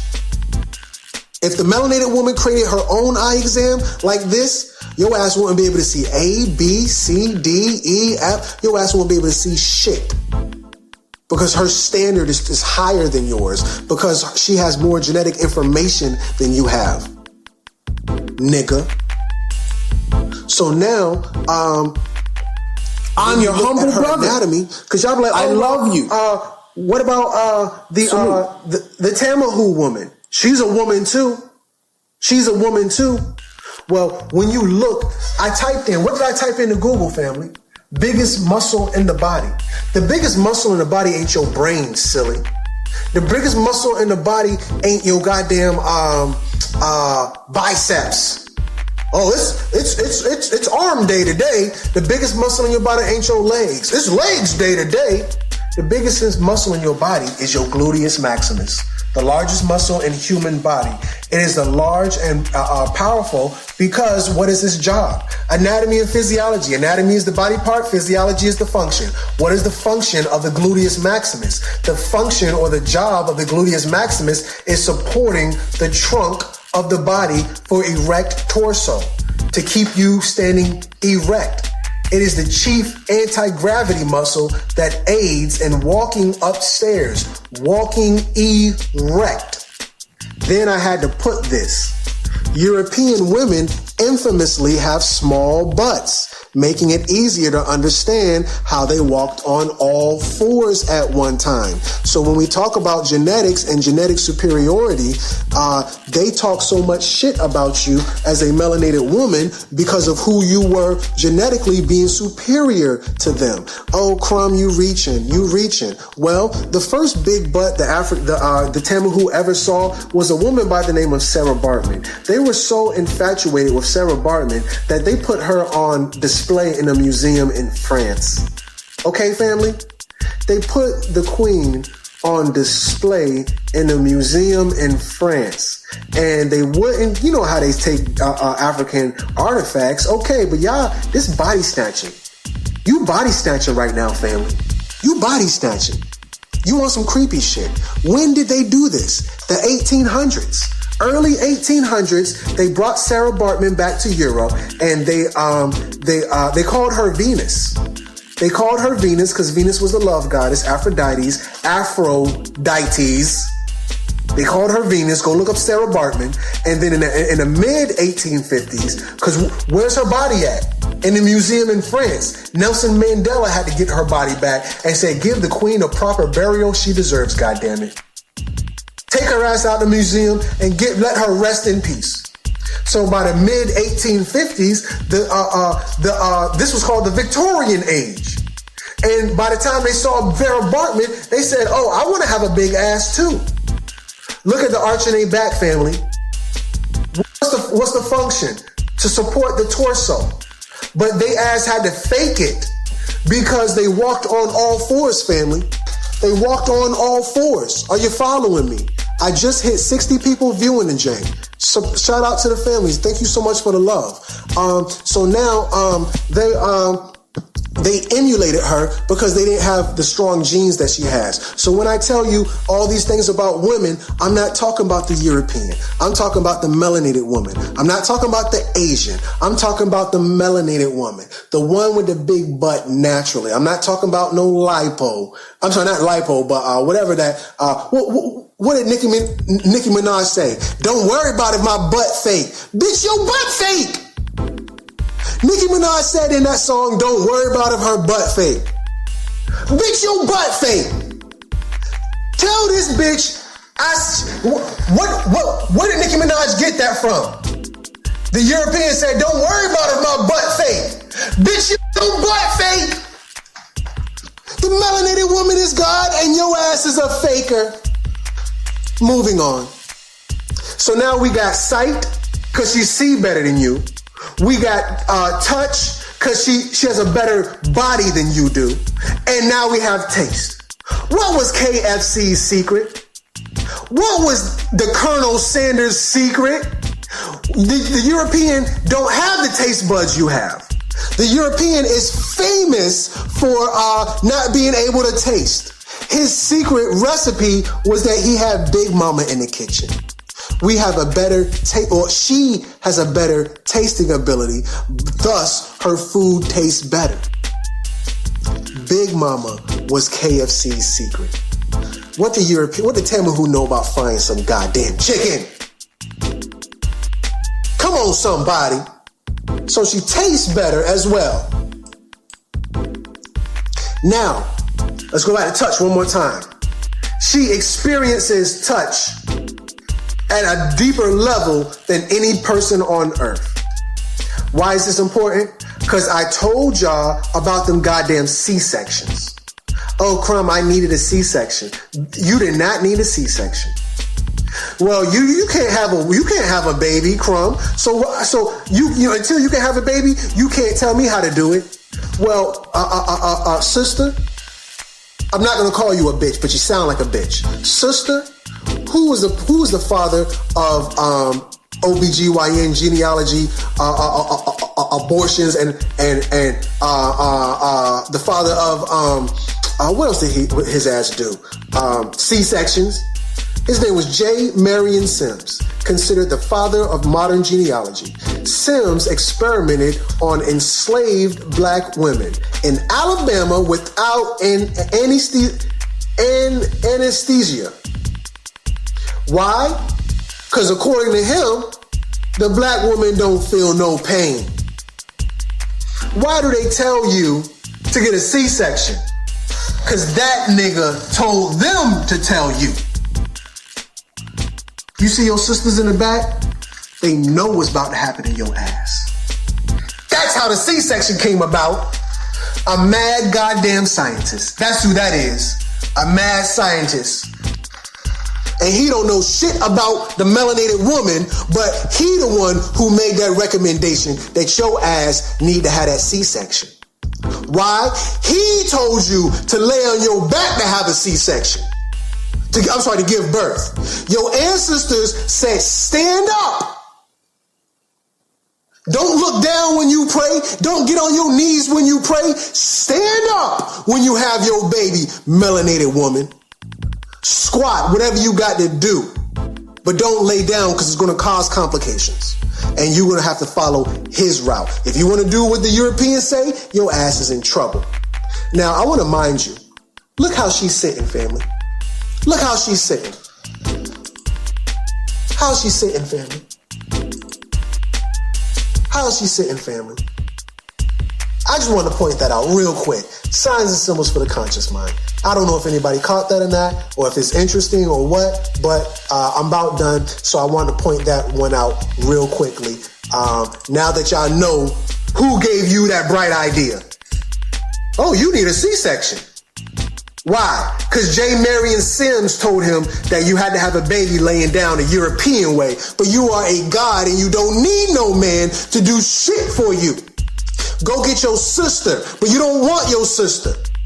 Who is your midwife? Who's that, family? That's a midwife. Tell the midwife she's not allowed in the laboratory. The plantation wasn't for picking cotton. The plantation was a goddamn laboratory. And they experimented on God in that laboratory. Moving forward. Moving on, family.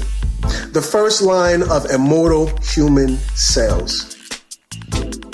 Hopefully, I'm not teaching you nothing right now. Hopefully, you already know. But if you don't know, the first line of immortal human cells were called, or are called, HeLa cells. HeLa cells, family. Why are they called HeLa cells? There we go again. There he is. Who is that, family? That's the mad scientist. Who is that? That's Henrietta Lacks. Henrietta Lacks, before her death in 1951. I'm sorry, this is Henrietta Lacks before her death in 1951. Her doctor took and saved several tissue samples from her cervix without her permission or knowledge. If you take something from somebody without their permission or knowledge, that's not saving, family. That's stealing. His ass said, oh, I saved it. I saved it. No, nigga. Tamahu, you stole it with your mad scientist ass. Because when I try to tell you, melanated woman, that they in this bitch and they experiment on your ass, no, Crumb, my doctor told me this and my doctor told me that. Fuck your doctor. There go your doctor right there. Fuck your doctor. There go your doctor right there. Fuck your doctor. I hope y'all hearing me out there in Facebook land. Fuck that nigga. He didn't save shit. He stole it from you, okay? Okay? From those cells came the world's first immortal cell line. Immortal, family. They experimenting on women. What did they find in the Chinese woman? Nothing. What did they find in the Tamahu woman? Nothing. What did they find in the Greek woman? Nothing. The Irish. What did they find in the melanated woman? From her cells came the first immortal cell line. What does immortal mean, family? Not mortal. She will never die. This woman is not dead. Where is she at? She's in his laboratory. Right now, family. He took cells from her body, and they're alive in laboratories all over the world right now. What are they doing with her cells? They're doing mad scientist shit with her cells. Frankenstein, it's alive! Frankenstein shit. They have used the cells to develop drugs. You a pill popping nigga? Well, if you pop these pills, nigga, then you better say the melanated woman is God, because through research and development on her came your drugs. To treat herpes, HIV, Parkinson's, and hundreds of other drugs, nigga. Hundreds of other drugs, god damn it. Scientists have grown more than 200 tons of her cells. They say the queen's cells just keep growing and keep growing and keep growing. The first immortal line of cells. If they let the cells grow in, her ass will grow back to a whole goddamn woman. If they let her cells keep growing, she will reincarnate right now, family. Okay? Okay? So now, we got these genes. We got these genes from the melanated woman, and these genes ain't no fucking joke. If you ain't took nothing from this, hopefully you took that. She's called mitochondrial Eve. The melanated woman is called mitochondrial Eve. Mitochondrial Eve is the common ancestor every human alive today has. We can trace our genes back to a single female believed to have lived 150 to 250,000 years ago. But we don't know. We don't know. Her ass could have been here for 1 trillion years, and we just don't know. Probably in the east of Africa. Tanzania somewhere, who knows? Here we go. Here we go. How that look to you, fellas? That look good, right? To me, that look good. That's what a woman look like. Eros, Cupid don't resonate with me as the god of love. That's the God of love to me. That's what I find beautiful, not no baby boy like the damn Tamahu. Scientifically, the black woman is the only organism that possesses the mitochondrial DNA that has all the variations possible for every different kind of human being on this goddamn planet. When the DNA of the black woman mutates, all other human beings come out. Okay, family? This is called the Eve gene. It is only found in her. Only found in her. But Crumb, what about sperm? What about it, nigga? Nah, I'm joking. All right, that's a good question, sir. That's a good question. What about sperm? So now, I just looked up mitochondrial DNA. How is mitochondrial DNA inherited? Is mitochondrial DNA maternally or paternally inherited? Do you get some of it from your daddy? Look at here, mitochondrial. But Crumb, the sperm has mitochondria in it too. So the baby gets some of the mitochondria from the daddy too. In most animals, including humans, although the sperm is derived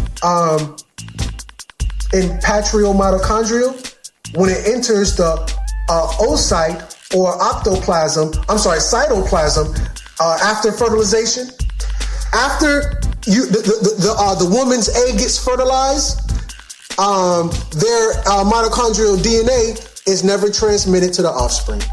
This mitochondrial DNA is never transmitted to the offspring. The pattern of mitochondrial DNA inheritance is well known as maternal inheritance. So for these babies, these women to get pregnant, you don't need no sperm to get pregnant. She was a virgin. She gave birth all by herself.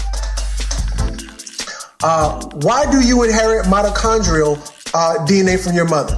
Mitochondrial DNA is a genetic material found in mitochondria. It is passed in a mother to both sons and daughters, but sons cannot pass along their mother's DNA to their children. That is because the DNA is transmitted through the female's egg.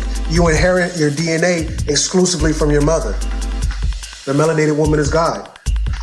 I want to cuss, I want to fuss to make my point, but I know y'all not going to hear me. But let me cuss anyway. You inherited your DNA exclusively from your goddamn mama. Okay? How does mitochondrial DNA, how is it inherited? In sexual reproduction, mitochondria is normally inherited exclusively from the mother. The mitochondria is the mitochondria of sperm is usually destroyed by the egg cell after fertilization. The fact that mitochondrial DNA is maternally inherited enables genealogy research to trace material lineages back in the time. So when y'all motherfuckers come to me talking about y'all came from the rib of Adam and Jesus' father is Joseph. Joseph wasn't Jesus' father, and even if he was, Jesus' bloodline came through Mary. Okay, goddammit. Maybe I shouldn't yell. Maybe I should say some sweet words to you when I cuss. Okay, motherfucker. Maternal inheritance of mitochondrial DNA is generally observed in many eukaryotes. Sperm-derived paternal mitochondria and other DNA enter the cytoplasm upon fertilization and then normally disappears during early embryogenesis. Mitochondria, it never makes it in. And if it does make it in, it is destroyed. Okay, family? You are a woman. Men, you are half women. Let me bring this home one more time. All babies are female in the first 5 weeks of pregnancy. We're created in God's image. The woman is the template. She is God incarnate. Okay, family? Okay? All babies in the first 5 weeks of conception are female. Deal with that one. Go look that shit up. Okay? Crumb, I don't believe it. I'm not going to deal with it. I'm not going to look it up. Fuck you. All right, well. That's a true statement. You don't agree with it, and you're not going to look it up. So fine. I'll present information. And I'm about 90% done, family. Salute to the family for hanging in there. I got how many people I got rocking with me right now? I got about 60 people going strong. All right, Patricia, you sending me some stuff. How about you pass this stuff around, Patricia? I got about 60 some, almost 70, jumped to 69 on my thing, but it's not showing up there. Anyway, all right, where are we at? Presentation. Okay, so it is not until the second trimester that the clitoris begins to elongate. The foreskin is really vagina skin. That's why males get circumcised. So there you go, family. That's the clitoris. You can see the clitoris. And those are the vagina lips. You can see the lips. Oh, I'm sorry. Excuse me. That's the vagina. This is in the first 5 weeks. You have a vagina, fellas. Then the clitoris comes out. Then the clitoris extends more. It's elongating, family. And it's getting bigger. And it's protruding. And now the lips of the vagina are now going to form the scrotum. It's starting to look like a little nutsack. But you know that, your son's balls don't drop until a little bit later. So now, somebody had posted this on my page. They said the clitoris is really a penis. Hold on, I gotta stand up for this one. It's a little bit blurry. The clitoris is really a penis. The clitoris comes from the same embryonic tissue as the penis. During the development phase, approximately 12 weeks, the genitalia decide whether or not they are going to become a penis or labia based on the chromosomes that was dealt. Its competent components are similar to the penis as well. If it has a glans or foreskin, aka hood, erectile tissue, like a shiny shaft. Only a quarter of the clitoris is visible. Only a quarter of the clitoris is visible, family. Some women have large clitorises, and if she was circumcised and you saw, because women get circumcised too, if you saw her clitoris right now, family, might be damn near the size of your fucking dick. Her penis about big as your penis, nigga. Get your weight up, okay? So here we go. Penis is an elongated clitoris. I just had to show you some clear pictures. So now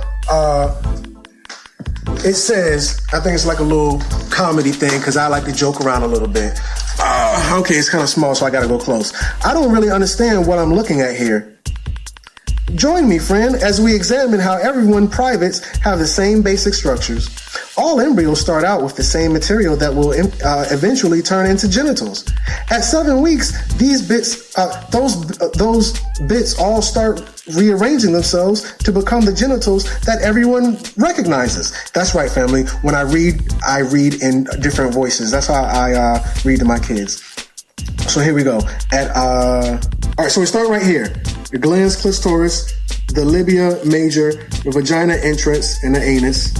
The gland clitoris, urethral folds, some words I can't say. And then this hole at 7 weeks closes up, and it eventually closes, forming his urethra. But if it was her urethra is just pointed inside. That's where the pee comes through your tube and a semen. And then eventually he finally has his penis. And, these are women saying this. Now, I'm sure they're probably feminists. And, in light of this feminist cartoon that I just posted, I want to say fuck feminists. Because when Crumb Snatcher deals with shit, he deals with the origins. The origins of feminists based off the white woman's struggle dealing with the white man. Our people don't deal with that, so fuck feminism. But anyway, I just want to go down the line real quick. Your testes, brothers, your testes are ovaries. I don't know if you knew this or not, but your testes, they're really ovaries. In the beginning, that's what they were.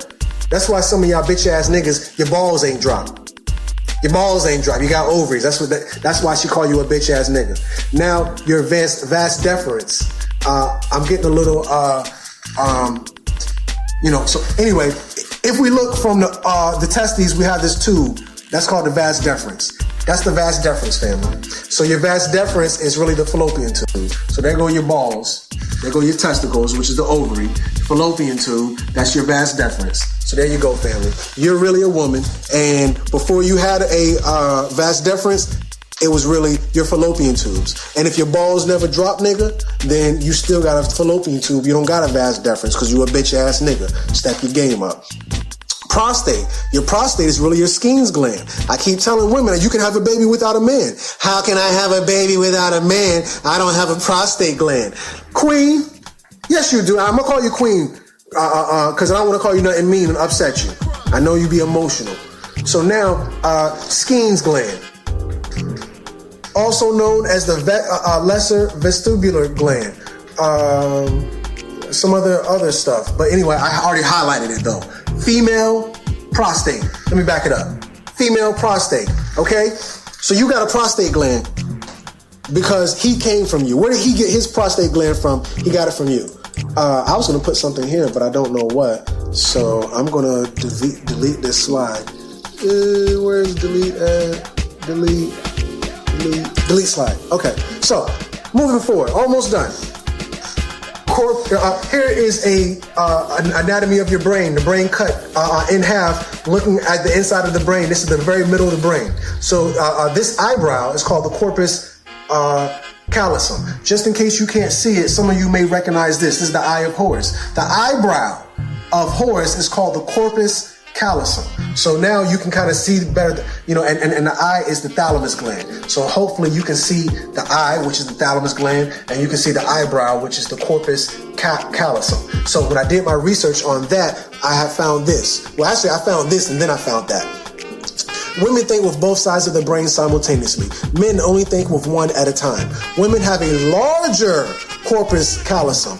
This gives her the ability to think with both sides of her brain simultaneously. Go look it up, family. I don't need y'all to be debating me with your opinions. Don't be opinionated, be informed. I don't need your emotions. Information over emotions, okay? It is important to note that her brain is not smaller. Crumb, women are smaller than men, and her brain is smaller. See, look at me. I got a big head, and look at her. She got a small head. She has a small body. Everything on her body is smaller than mine. Everything on my body is bigger than hers. I have a bigger brain than she does. Brother, you are true. You are right and exact. Your brain is bigger than hers. Now, let's check the math. It is important to note that her brain is more compact. You got the same amount of nerves as she does. So now let's do a comparison. Your nerves shoot electricity and other nerves receive it. So let's say your nerve is a landline phone. Anybody on my Facebook page ever called Jamaica? You got family in Jamaica you ever called? You ever called Africa? You got friends in Africa you ever called? You ever called Europe or somewhere outside of continental US? Well, why is this important? Because there's a lag. When you call somebody, you be like, gring, gring, hello? The other person on the phone don't hear you say hello until 5 seconds later. So you be like, no, let's say 3 seconds. Gring, gring, hello? 1 Mississippi, 2 Mississippi, 3 Mississippi. Hello? 1 Mississippi, 2 Mississippi, 3 Mississippi. Hey, yeah, this is David in America calling John in Africa. How you doing, John? 1 Mississippi, 2 Mississippi, 3 Mississippi. Oh, hey, Dave. This is John. I'm very well. There's a lag, family. Why is this important? Because the same amount of wiring. Let's say brain was telephone wiring. You have the same amount of telephone wiring that she has. The difference is your wiring spreads out farther than she does. So now if I'm calling my next door neighbor, the second I dial his number, 5293621. The second you hit 1, gring, his phone ring. Because the connection happens so quickly. But the second you dial my number, because I'm in China, 32956. 67229-364. 1 Mississippi, 2 Mississippi, 3 Mississippi. It finally rings. So why is this important? Because she has the same amount of wiring, but it's more closer together. That means that information is traveling faster because it doesn't have as long of a distance to travel. She also has more white brain tissue versus gray brain tissue. This is the connective tissue. These are connections, wiring. This is the connective tissue, so she can literally make connections faster. Crumb, what are you talking about? This is the reason why she potty trains faster. Little girls potty train faster than little boys. Facts. They learn to walk faster than little boys. Facts. They learn to talk before little boys. Facts. Little girls mature. So this is age birth to 2. My son didn't learn how to get potty trained until he was 2. My sister's daughter learned how to potty train at 9 months. I cried. I swear to God, I cried. I was so embarrassed with my baby. I was sad. I was depressed. I thought my baby was retarded. I was comparing him to everybody else's child, not realizing that boys develop at a different pace than girls do. So when I was an early father, early within my parenthood, like a dumbass, I beat my son doing potty training. I spanked him doing potty training, which was completely wrong of me because I didn't give him time to learn. So stop beating your fucking kids, okay? So at 12 years old, she's maturing faster than he is. At 21, or let's say 16 years old, she's falling in love faster than he does. It takes him a longer time to fall in love, but trust me, when his bitch ass fall in love, his ass ain't strong as her. His ass done cheated, she's stuck by him. His ass done had another baby, she done took care of the goddamn baby. Her ass going like a nigga picture on Facebook, his ass crying, broken down, hurt. Never forgive her. He gonna take that shit to his grave. Because a man emotional. A woman, you break up with her, it take her some time to get over your ass, but once she over you, she over you.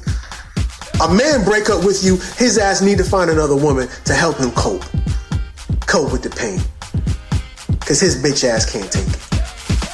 So now, when women brains are more compact, she's able to comprehend further and more advanced than you are.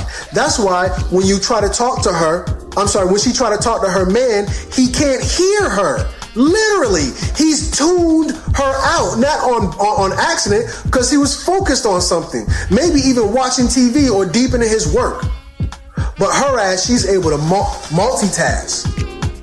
She's doing all types of shit. And that's just a day in the life of the Queen Mother Goddess. So here's a little cartoon. I found this very amusing. They're on a date. They're eating pizza. You see the pizza right there? They're on a date and they're eating pizza. So he's jabbing along, talking about just bullshit, whatever. Now, these are attesting to her brain and how she operates. What is she listening to? She's listening to tone, inflection, point of view, double entendres, innuendos, hidden allegory. She's capturing everything. Now, when it's time for her to talk, keep in mind, she's jabbering on just about, whatever. When it's time for him to listen, though, because they're on a date, they're eating pizza. His ass don't pick up on nothing except for how good the goddamn pepperoni is. Nigga, please. Come on now. Come on, somebody. So that's it. That's it, family. 99% of the folks will challenge my post, but will never challenge their kid's teacher. I'm not talking about go challenge the Pope. I'm not talking about go challenge Donald Trump. Your ass won't even challenge a first grade goddamn teacher. But you'll talk clean shit about me no matter how much information I share with you.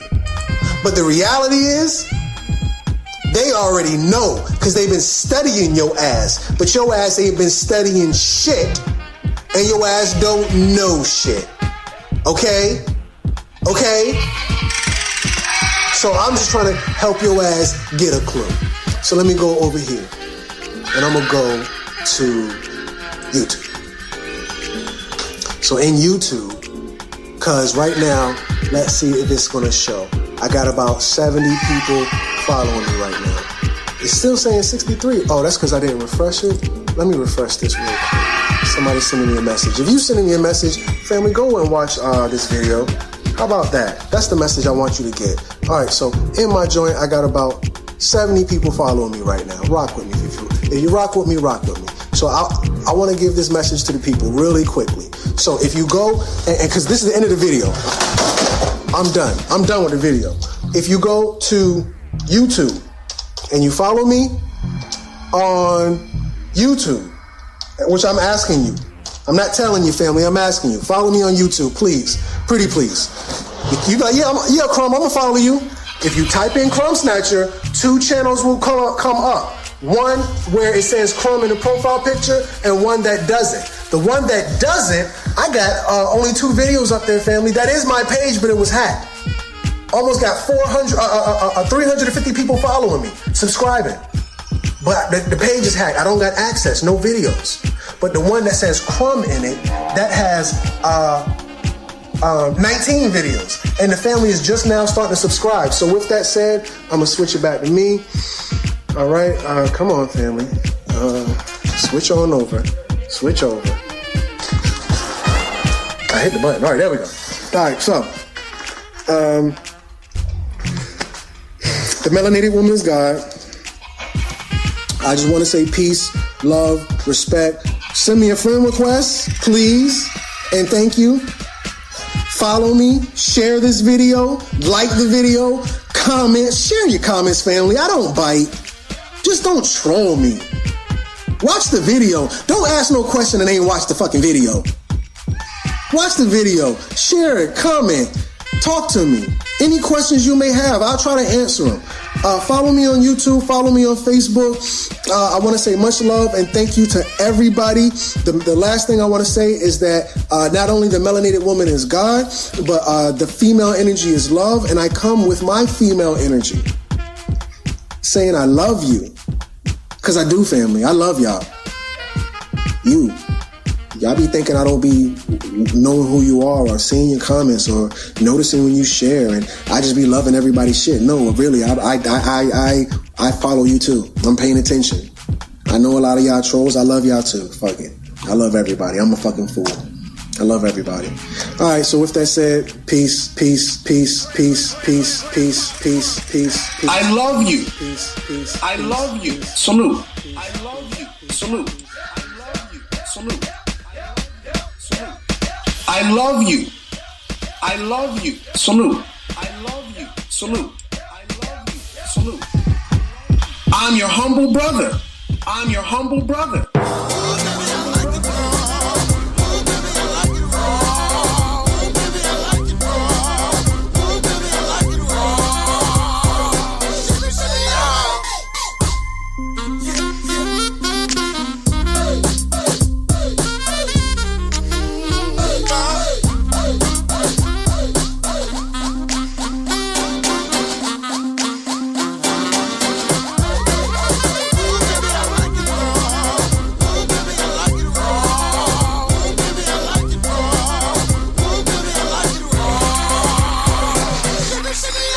Get snatched. Natural hair is empowering, asshole.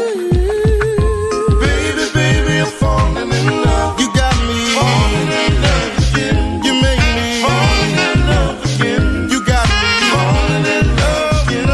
Baby, baby, I'm falling in love. You make me falling in love again. You got me falling in love again. You make me falling in love again.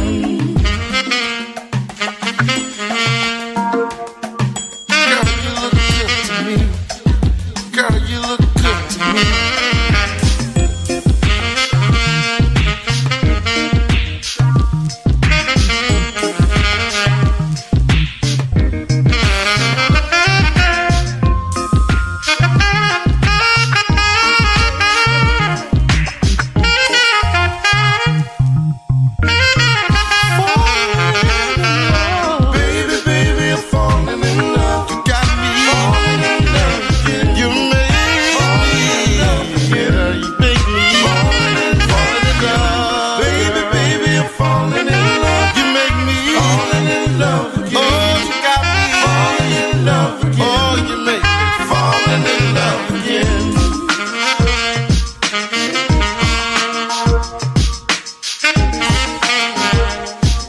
No, falling in love.